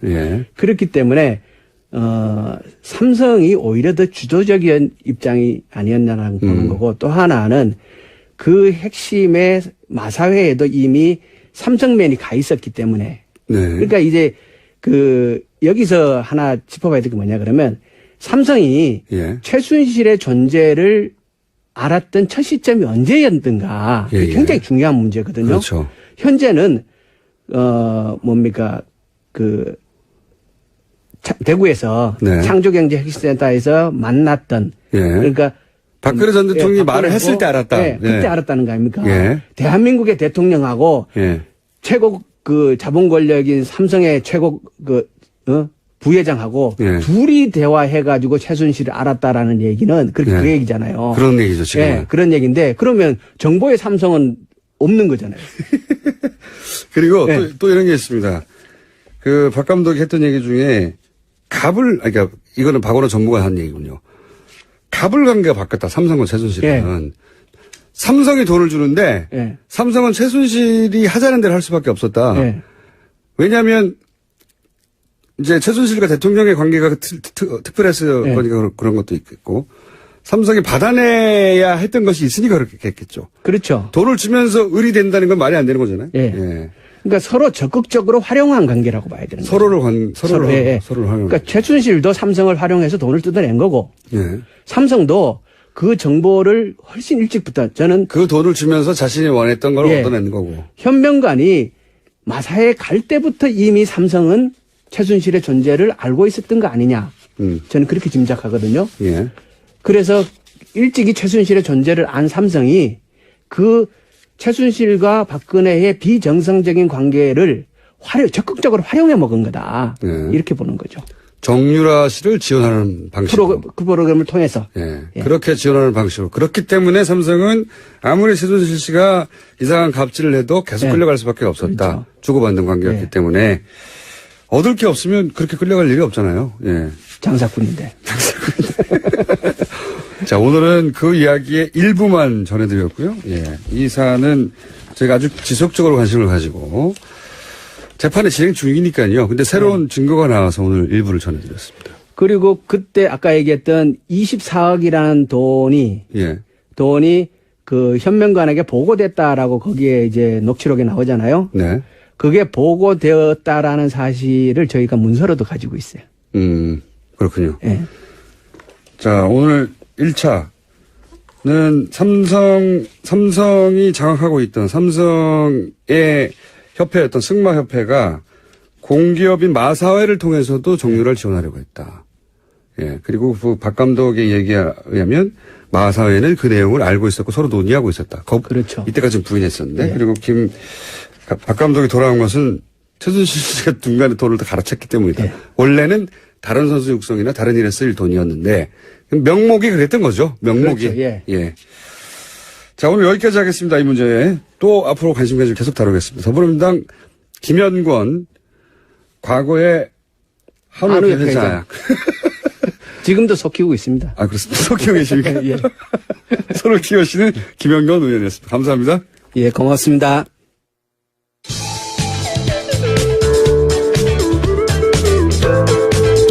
뉴스의 깊이가 다릅니다. 최고의 뉴스 생산자 김어준입니다.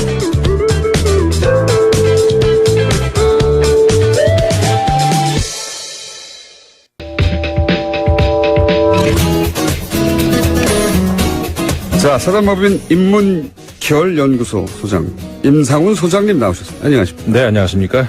자, 외신을 짚어보는 시간인데 네. 오늘은 어떤 겁니까? 오늘은 제가 가지고 온 주제가 물론 우리나라 언론에서도 보도가 됐습니다만은 비중이 네. 우리나라에서 보도된 거에 비해서 외신에서 아주 크게 보도를 한 그런 내용이 있어서 뉴스요? 예. 네, 그 얘기를 하려고 하는데요. 그러니까는 그 탈원전, 탈핵. 예, 우리나라에서 물론 보도는 됐는데 네. 이제 그 비중에 비해서 외신들은 굉장히 크게 보도를 했습니다. 그래서 그렇군요. 지난 한 주 외신이 가장 주시했던 우리나라 관련 뉴스가 이제 이것이라고 오히려 제가 모니터링한 바로는 한미 정상회담보다 이걸 더 크게 외신에서는 보도를 했습니다. 미국 언론에서 뭐 한미 동맹 파탄 났다고 문정인 특보 우리나라에서 크게 보도했잖아요. 지난 한 주 내내. 미국 언론에서 나온 적이 없어요. 그 그렇지 이야기가. 않습니다. 네. 나온 적이 없고 오히려 이 탈원전 이야기가 외신에서는 크게 다뤄졌다. 네. 그래서 이제 몇 개만 소개를 해드리자면은 물론 네. 많기 때문에 다 소개는 못 해드립니다.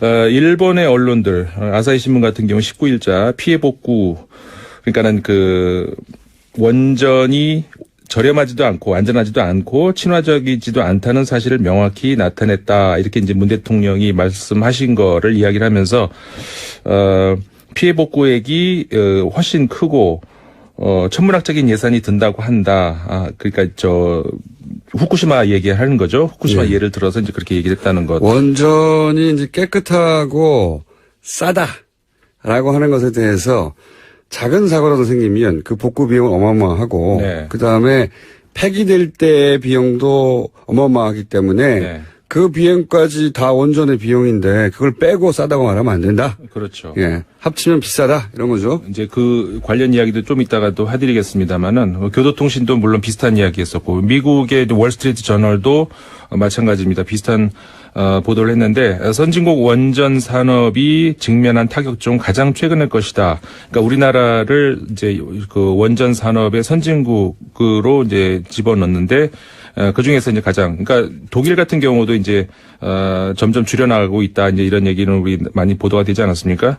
근데 이제 우리나라가 지금 그 탈원전을 선언하는 것이 가장 최근의 것이다. 이런 이야기. 근데 이제 우리나라가 원전을 왜 시작을 했느냐? 1970, 80년대 에너지 대부분을 수입해야 했기 때문에 선택한 에너지 정책이었었다. 이제는 깨끗하고 지속 가능한 에너지를 추구해야 한다고 대통령이 말을 했다. 이런 보도가 있었고요.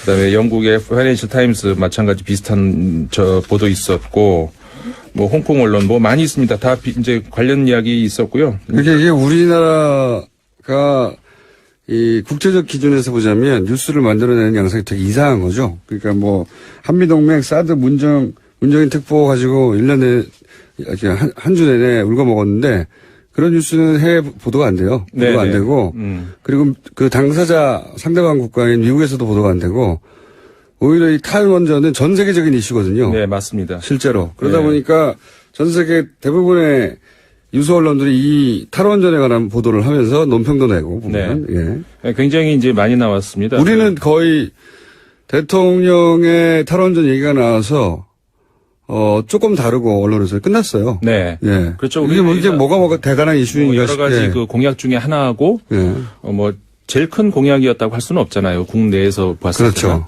때는 여러 이제 대통령 공약 중에 하나고 그거를 이번에 이제 고리 완전 이제 폐로 선언을 하면서 이제 그때 이제 대통령이 발언했던 거 그런 정도로 이제 보도가 됐는데 아까 이제 소개를 해드린 것처럼 외신들은 굉장히 이제 크게 보도를 했고 세계적인 이슈죠. 이게.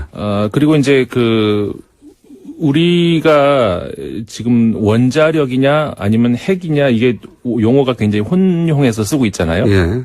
이 점도 우리가 한번 좀 지적을 해봐야 될 것 같아요. 외국에서는 그거를 뭐 굳이 두 가지를 다 쓰진 않거든요. 물론 원자력이라는 말을 쓰기도 하지만 대부분은 이제 그 뉴클리어 핵이라는 말을 많이 쓰죠. 근데 우리는 핵이라는 말과 원자라는 말을 이제 혼용해서 쓰는데 특히 이제 재밌는 거는 북한 얘기할 때는 핵자가 많이 나오고 우리나라 얘기할 때는 원자가 많이 나오죠. 예. 결국 같은 원리인데. 예. 그게 사실 이게 그 논리학에서 그런 게 있죠. 그러니까는 의미하고 지시체하고 다르다 이제 이런 얘기는. 그러니까는 예를 들자면은 금성을 지칭하는 말 중에 뭐 개밥바라기도 있고 샛별도 있고 금성도 있고 뭐 있지 않습니까? 결국 지칭하는 건 똑같은 건데 그 뜻은 조금씩 다르잖아요. 개밥바라기는 뭐 개밥그릇이라는 뜻이고 그러니까 이게 마찬가지라는 거죠. 그러니까는 그 핵이라고 얘기하면은 핵발전을 좀 더 친근하고 거부감 없이 받아들이라고 만드는 용어죠. 이게. 그렇죠. 근데 엄밀하게 얘기하면은 물리학적, 과학적으로 얘기하면은 원자력이라는 말은 그러니까 틀리다는 그런 주장들도 있습니다. 왜냐하면 원자력이라고 하면 말 그대로 원자의 포스라는 얘기잖아요. 그 사이에서도 원자력이 있긴 있는데 원자력 사이에서의 그 전기적인 힘으로 인해서. 근데 그거는 그거 갖고 발전될 수 있는 한 그런 힘은 안 되고 그 안에 있는 이제 중성자하고 양성자 가지고 그 힘 가지고 하는 원자 단위에서 뭐 충돌을 시켜서 일으키는 힘이다. 뭐 이런 뜻이겠죠. 네. 그러니까 그 안에서 이제 일어나는 그걸 가진 그러니까 핵이라는 표현이 정확한 표현이죠. 근데 우리나라는 그거를 정치적으로 구별을 하겠다는 거죠. 그러니까 우리나라에서 이제 이걸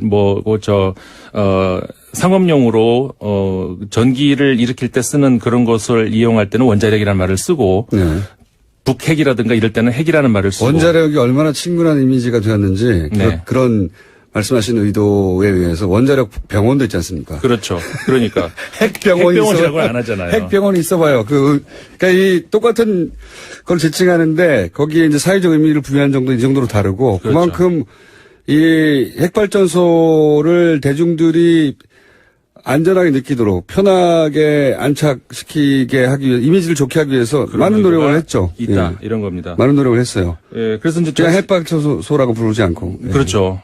전 세계적으로 보면은 일단 핵이란 말로 이제 쓰지 원자력 발전소 이런 말은 잘 하지 않습니다. 근데 이제 핵 발전을 제일 많이 쓰는, 그러니까 비중이 제일 높은 나라다라고 하면 이제 프랑스라고 우리가 얘기하죠. 70% 정도를 핵에 의존을 하고, 물론 이제 양으로 따지면 미국이 제일 많습니다. 미국이 99기로 제일 많고요. 그 다음에 프랑스가 58기, 그 다음에 일본, 중국, 러시아. 그러니까는 이제 핵 발전을 핵 보유국들이에요. 다. 그렇죠. 따지고 보면 일본을 제외하고는 전부 핵 보유국이라는 거죠. 일본도 뭐 원하면 즉시 핵 무기를 소유할 수 있을 정도 기술을 가지고 있다. 뭐 이렇게 얘기를 하죠. 예. 그리고 이 5개 나라 핵 보유국 4개, 그러니까 일본을 제외하고 미국, 프랑스, 중국, 러시아, 그다음에 일본까지 이 5개의 국가를 제외하고 그다음에 6위가 어디냐? 그게 한국입니다. 그러니까는 한국이 이 원자력 그리고 혹은 이제 핵 발전을 가장 많이 하는 세계에서 그런 나라라고 할 수가 있는데요. 근데 앞서서 우리가 말씀드린 그 미국과 프랑스, 일본, 중국, 러시아 이 나라들이 그러니까 핵 발전을 확산하는 분위기냐 아니면 축소하는 분위기냐. 일단 이 중국하고 러시아 같은 경우에는 확산하는 분위기다 이렇게 얘기해요. 그런데 그 이유는 중국 같은 경우에는 우리 잘 알려진 것처럼 그 화석 연료 문제로 인해서 그러니까 그 공해 문제라든가 그런 것들이 이제 심각하죠. 그래서 그것보다 원자력이 더 깨끗하다라는 그런 생각 때문에 왜냐하면 이산탄소가 안 나오니까. 소장님 시간이 30초 남았습니다. 예, 그래서 한호협회 회장님 너무 좋아하신 거 아니에요? 그쪽에 시간을 너무 저희가 핵 발전소 이야기는 다음 주에 이어서 가야 될 것 같네요. 예. 그렇죠? 일부. 왜냐하면 이렇게 얘기하는 사이에 또 10초 남았거든요. 알겠습니다. 핵이 한우에 밀렸습니다. 자, 핵 발전소 이야기 다음 주에도 이어가겠습니다. 임상훈 소장님이었습니다. 감사합니다. 저는 답답하시네 김어준이었습니다. 내일 뵙겠습니다. 안녕. 범죄 수익을 은닉한 혐의는 작았고요. 업무방해가 좀 컸는데 그게 업무방해, 공무원들의 공무 집행을 방해했다는 그런 혐의였습니다. 최근에 이제 1심 판결이 공법으로 났으니까 네. 재청구의 가능성이 조금 생긴 것 같긴 한데 그런데 이제 이번에 영장을 기각하신 그 판사가 고영태 씨는 영장을 발부를 했어요. 그래서 네네. 비교하기가 좋을 것 같아서 고영태 씨의 발부 그리고 정유라 씨의 기각 이걸 딱 같은 선상에 놓고 비교하기가 좋을 것 같아서 제가 이제 이 사례를 여쭤보는데 고영태 씨가 영장이 발부됐었는데 그때 같은 판사가 영장을 발부한 사유는 뭐였습니까? 그때는 알선 수재였습니다. 그러니까 인천 세관의 어떤 직원의 승진을 도와줬다는 이유로 다른 사람한테 돈을 받아요. 그 승진한 사람한테 받은 게 아니라. 그리고 그 돈을 받아서 최순실과 박근혜 대통령한테 영향을 미쳤다는 알선 수재예요. 그게 그 사건이. 그러니까 고영태 씨가 승진을 도와준 사람이 아니라 승진을 도와준 사람 아닌 다른 사람에게 돈을 받아서 그 돈을 받은 것으로 최순실 씨와 박근혜 전 대통령의 인사에 영향을 미쳤다. 이게 혐의예요?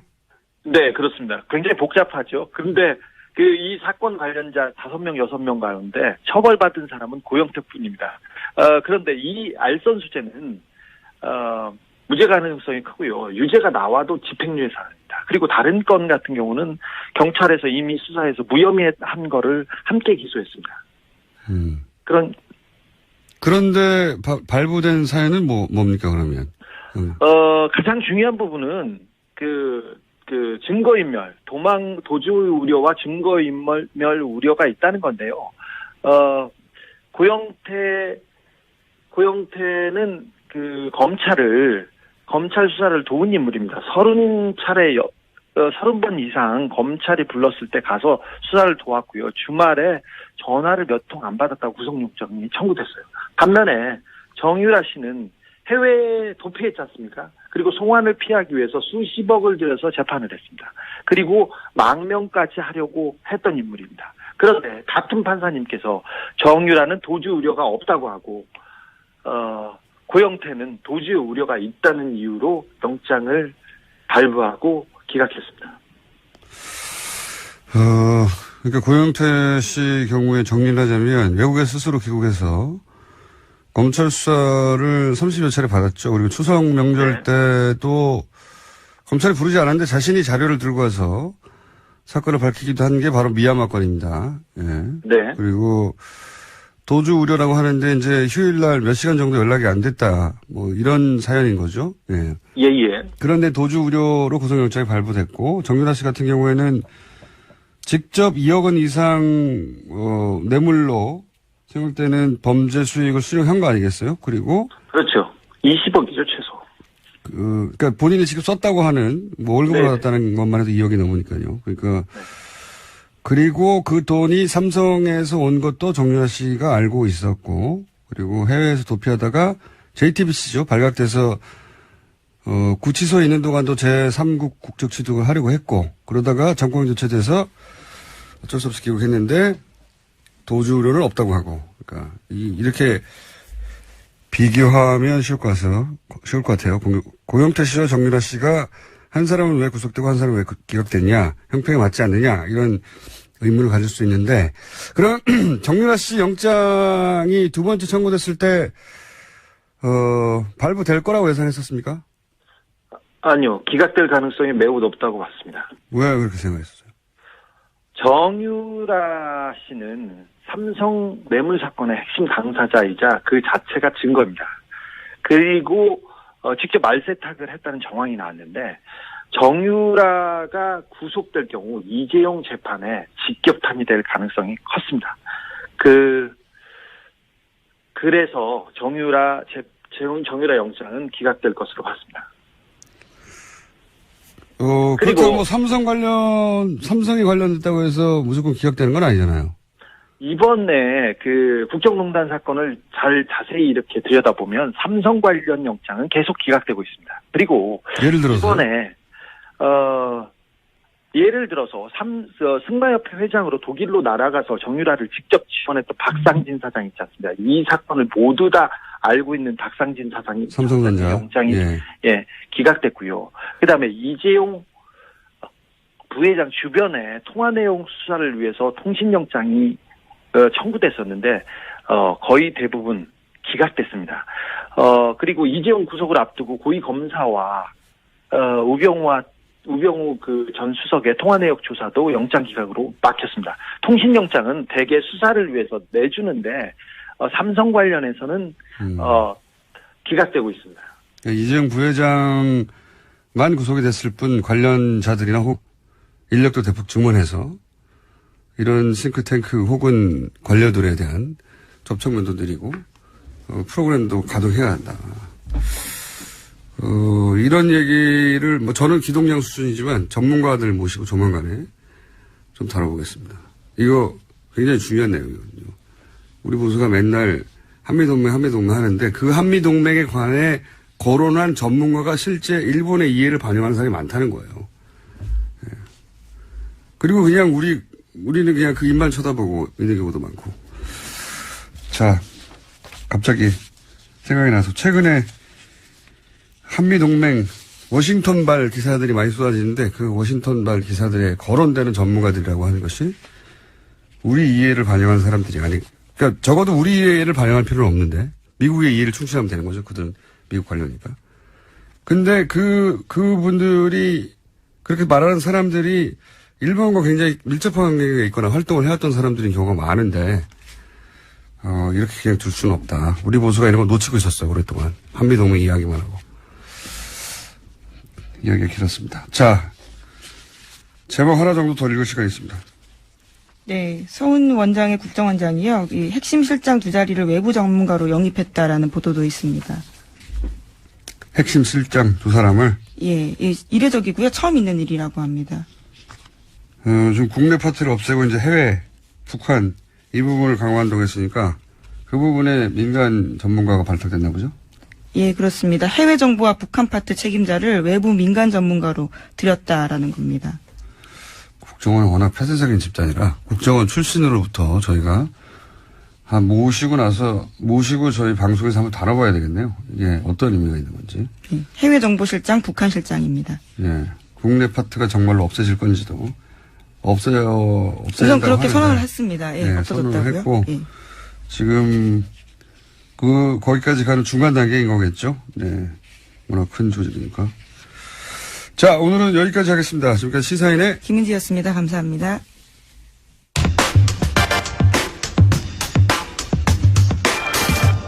최근 정유라 씨의 영장이 2차례 기각됐습니다. 일각에서는 정유라 씨 영장 기각에 대해서 불만이 있는데요.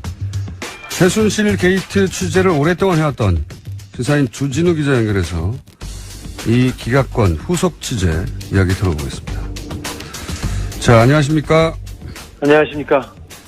최순실 씨 관련 취재를 오래전부터 해왔고, 그리고 예를 들면 정유라 씨 출산 사실도 언론 보도 훨씬 이전부터 파악하고 있었던 걸로 저는 알고 있는데, 최순실 씨 관련 취재는 언제부터 했습니까?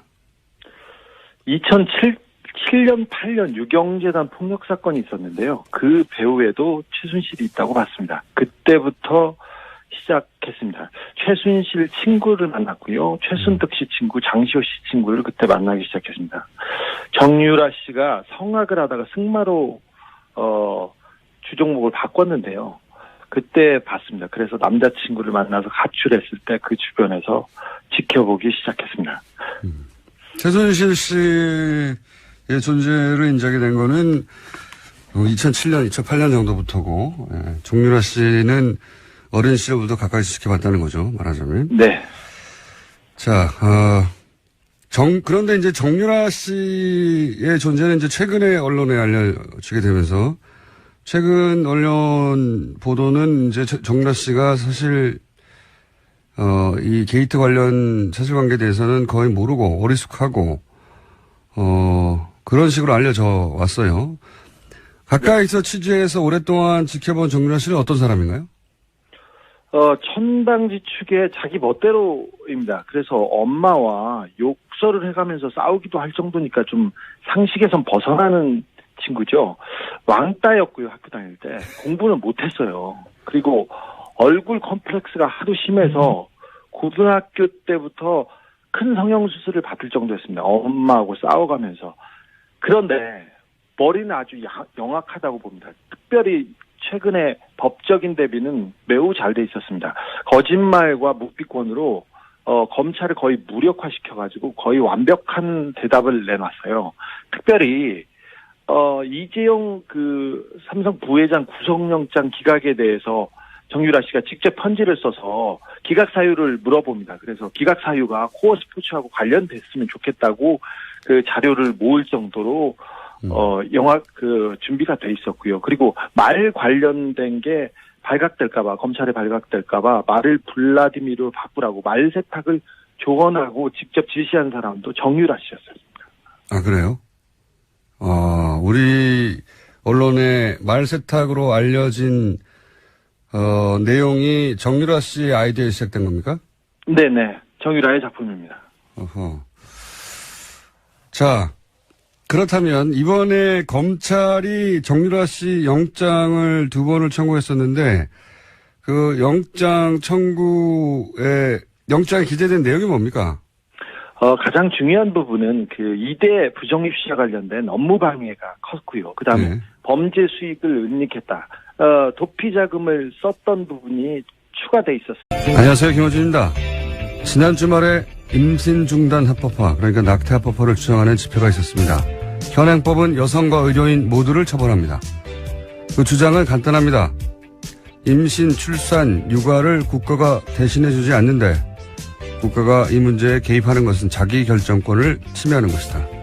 따지고 보면 여성이 본인만의 사유로 임신 중단을 원해도 처벌하는 건 임신한 이상 출산하라고 국가가 강제하는 거죠. 임신한 이상 출산까지 강제하려면 적어도 그 육아는 국가가 책임져 줘야 하는 거 아닌가. 그 삶을 따로 관리해 줄 것도 아니면서 출산과 생명의 신성함만 강조하는 게 오히려 무책임한 거 아닌가. 세계보건기구가 임신 중절을 여성의 기본권으로 보는 건 그래서입니다. 물론 앞으로 사회적 공론의 장에서 논의되어야 할 사안 아주 많습니다. 하지만 우리 사회는 그 사회 경제적 수준에 비춰 이러한 사람의 권리에 관한 논의가 아주 오랜 시간 지체되어 왔습니다. 반세기 넘도록 지역과 북한만으로 장사할 수 있었던 우리 정치의 직무역이었습니다. 이제 사람 이야기를 할 때가 됐습니다. 김어준 생각이었습니다.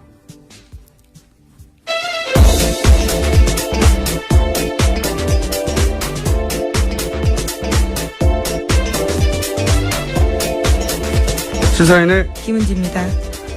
월요일은 힘들지 않으세요? 비도 오고 해서요. 더 좀 처지는 것 같은데요.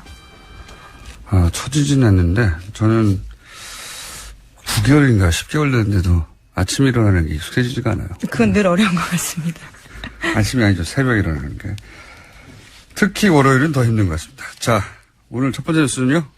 네, 최순실 씨 첫 선고 결과 나왔습니다. 지난주 금요일이었는데요. 최 씨는 이화여대 입시 등과 관련해서 업무방해 등 6가지 혐의를 받았습니다. 1심 법원은 징역 3년을 선고했습니다. 재판부는 최순실 씨와 이대 교수 등 피고인 9명 전원에게 유죄를 선고하면서 정유라 씨도 공범으로 적시했습니다. 첫 선고인데, 1심 선고인데, 예. 이 선고의 특이점은 정유라 씨가 공범으로 적시했다는 거죠. 네, 굉장히 눈여겨봐야 될 포인트입니다. 검찰이 정유라 씨의 영장을 재청구할지 모르겠는데, 왜냐하면 3번씩이나 재청구하는 경우는 거의 드물기 때문에 이 대목이 일종의 단서가 될 수도 있을 것 같아요. 예, 공범으로 적시했으니까. 자, 두 번째 뉴스는요?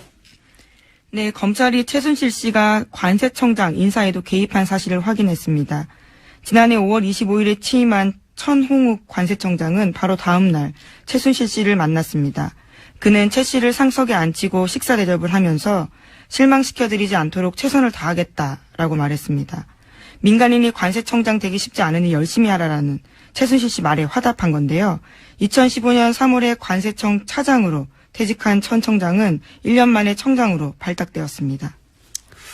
굉장히 특이한 뉴스예요. 이제 최근에 이 정권 대선과 정권 교체이기 때문에 이 최순실 씨 관련 뉴스들이 이제 뒤로 밀렸었는데 다시 이제 재판 진행되고 있으니까 조금씩 나오고 있습니다. 근데 특이한 뉴스인 것이 관세청장, 그러니까 퇴직한 사람이거든요. 민간인이 된 거예요. 게다가 관세청장은 기재부 출신들이 보통 가던 것이거든요. 그러니까 네. 여기서 이제 주목할 사항은 관세청장 자리라고 하는 곳에 왜 최순실 씨가 인사 개입을 했느냐. 이유죠, 이유. 예. 예를 들어 소방청장 인사에 개입했을 리는 없지 않습니까? 그것도 확인해 봐야 됩니다. 그러니까 관세청장 자리 인사 개입을 한 것은 거기에 본인이 생각하는 이권이 있었기 때문일 것이다. 이렇게 추론하는 게 합리적인데 그 이권이 뭐냐? 인사는 사실 지금 인사에 개입했다라는 기본 사실관계만 어느 정도 파괴된 것이고 거기에 왜 개입했느냐? 인사는 도구일 뿐이지 목적이 아니거든요. 예. 그러니까 왜 개입했냐가 문제겠죠. 앞으로 밝혀내야 될. 네, 이미 앞서서 인천본부 세관장도 개입했다는 사실이 드러났었거든요. 네. 그러니까 한두 인사가 아닌 거죠. 관세청에서는. 관세청에 관한 한 주요 인맥들, 주요 자리들을 최순실 씨가 개입해서 그 자리에 원하는 사람 앉혔다는 이야기인데 이 뉴스 핵심은 왜? 이권이 뭐길래? 이게 뉴스가 나와야 진짜겠죠, 이제. 네. 다음 뉴스는요? 네, 관련해서 그런 의혹들을 좀 설명해주는 폭로들이 있는데요. 노승일 씨의 앞선 폭로입니다. 최순실 씨가 거액을 국외로 무단 반출하면서 공항에서 VIP 대접 받았다라고 밝힌 바가 있거든요. 25,000유로 정도 들고 나가면서 신고도 하지 않고 프리패스 됐다라고 밝혔습니다. 25,000유로 때문에 그랬을 것 같지만 원래 이제 만불이죠, 미화 10,000불 이상은 신고하게 되어 있는데 그 2배 반 정도 되는 액수 대략 그 정도 액수인데 한 3천만 원 조금 3천만 원 정도 되겠군요, 환율에 따라. 그 돈 때문에 이렇게 관세청장 인사에 개입하고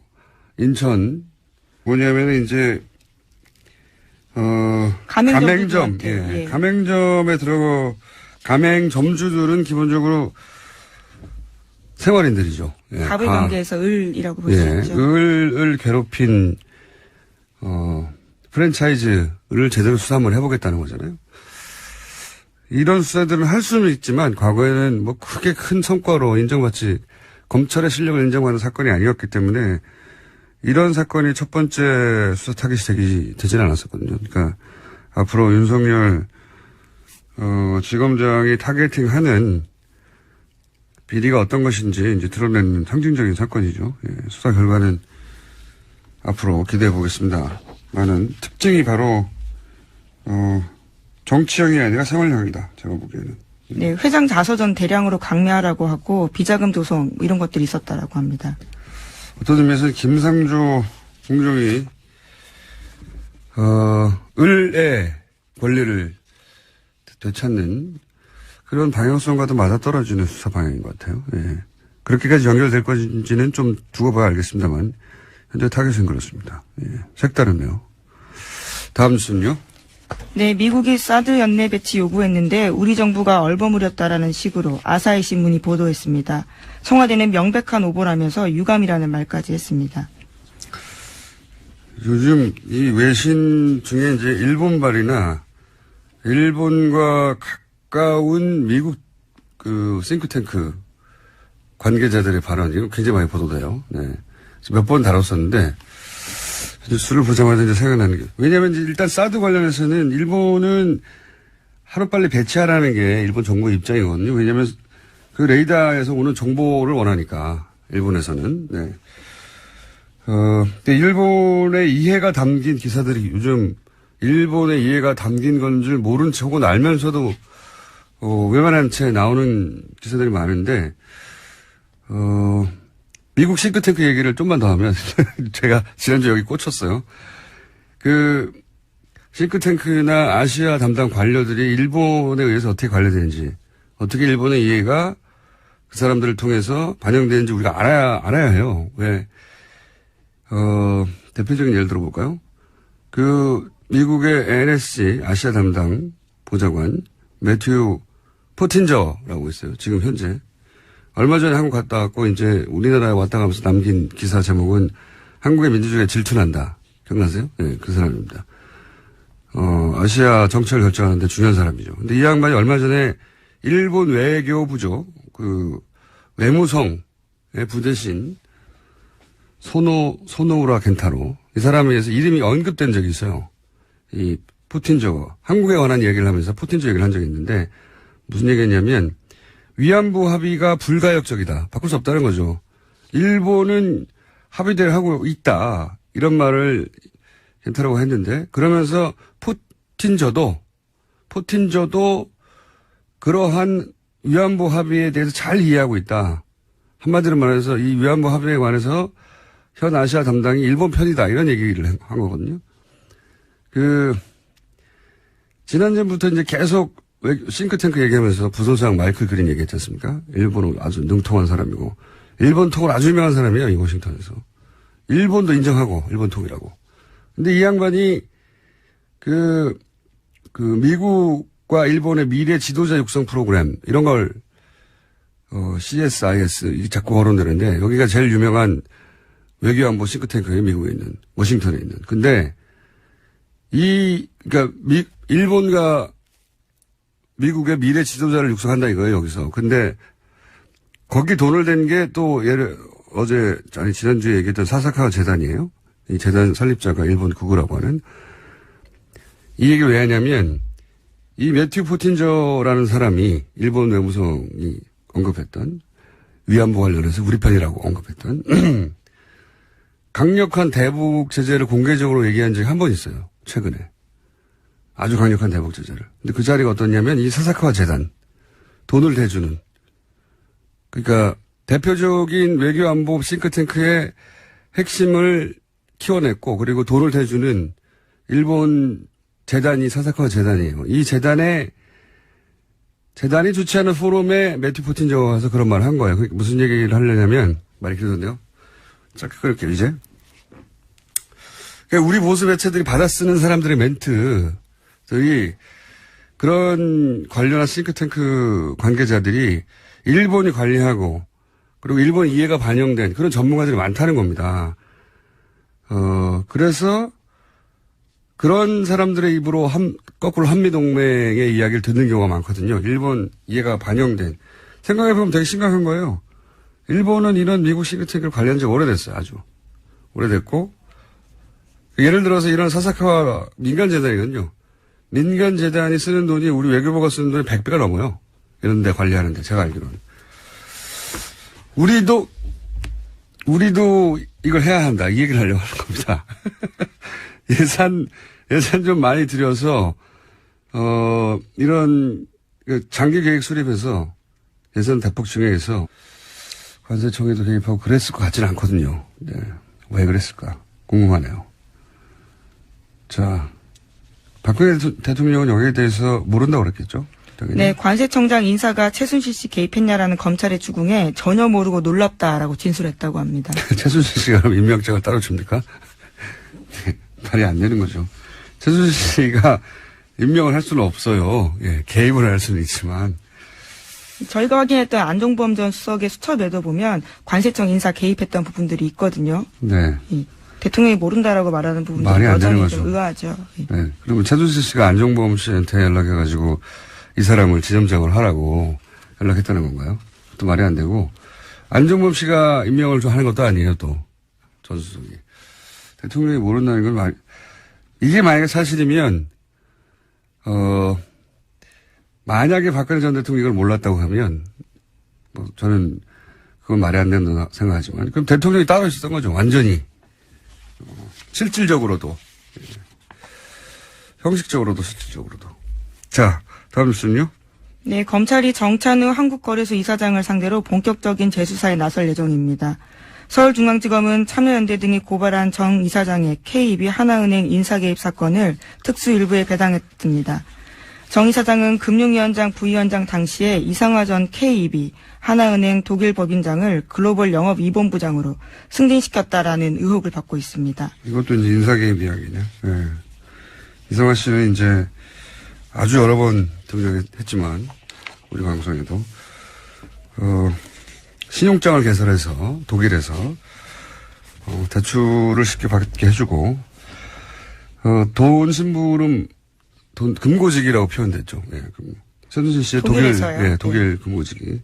그래서 이분을 하나은행의 자리를 만들어서까지 이분을 승진하게 만들었는데 이것도 보훈 인사가 아니라 인사 개입 문제인데 보니까 결국은 이를 통해 추가한 이권이 뭐냐. 예, 무리하게 여러 차례에 걸쳐 하나은행에서 불가하다고 한 사안을 안종범 수석을 통해 가지고 결국 새로운 자리를 만들어서 그 자리에 가게 만들었잖아요. 근데 그 자리가 뭐냐면 글로벌 영업. 예. 이게 다 연결되지 않습니까? 해외와 연결, 관세청장, 글로벌 영업. 목적이 뭐였을까? 실행한 이권이 뭐였을까? 혹은 하고자 했던 그 관점에서 뉴스가 나와야 제대로 된 뉴스일 것 같아요. 최순실 씨가 박근혜 대통령 얘기하고 박근혜 대통령이 안종범 수석한테 얘기하고 안종범 수석이 은행에 전화하고 이 구조잖아요. 뭘까요? 네. 워낙 말을 안 들으니까 안종범 전 수석이 화를 냈다라는 보도도 과거에 해드린 적이 있는데요. 그렇게 눈치가 없느냐, 내가 잘 되려고 하느냐라는 식의 이야기를 했다라는 거죠. 그러니까요. 해외에 돈이 오가는 일, 혹은 뭐 물자가 오가는 일, 그런 보직을 개입해서 인사 개입해서 최순실 씨가 이런 정황들이 나오고 있는 겁니다. 아마 조만간 제대로 수사가 된다면 그래서 무엇을 하려고 했다 혹은 무엇을 했다가 나오겠죠. 자, 다음 뉴스는요. 군피아가 정부의 차세대 전투기 시설 사업 수주를 위해서 로비에 대거 동원됐다라는 국군 기무사령부의 내부 문서가 공개됐습니다. 특히 이 문건은 조현천 기무사령관의 우병우 당시 청와대 민정수석에게 직보했다라는 의혹이 제기되고 있는데요. 기무사가 지난해 2월 말 3월 초 청와대 민정수석실에 보고한 문서라고 합니다. 이건 뭐 요 보고 내용 자체는 전형적인 이제 방산비리. 왜냐하면 차세대 전투기 시설 사업이잖아요. 그러니까 아마도 경납고나 또는 뭐 관련 정비소 같은 관련 시설이겠죠. 예. 그러면 이거는 이제 건설공사니까 건설업체들이 어떻게 로비했느냐 하는 문서인 것 같은데, 이 뉴스 핵심은 이게, 한민구 국방장관을 거치지 않고 우병우 민정수석에게 직보했다는 거죠? 예, 기무사령관이 직보했다라는 겁니다. 이게 말이 안 되는 거란 말이죠. 사드 배치 때도 그랬고, 박근혜 정부에서 이제 주무부처 건너뛰고 청와대가 직접 보고받고 부처들은 허수아비가 되고 이런 경우가 많은데, 구체적인 이제 문서가 나온 거죠. 우병우 전 민정수석에게 직보했다. 이거 말도 안 되는 거거든요. 국방부 장관은 몰라. 그런 뉴스가 나온 겁니다. 저희 이 뉴스를 한번 따로 다뤄볼 만한 가치가 있는 뉴스 같은데, 조만간 이 문서를 입수한 의원실 측에 연결해서. 네, 김혜영 더불어민주당 의원실입니다. 네, 구체적으로 따져보겠습니다. 다음 뉴스는요.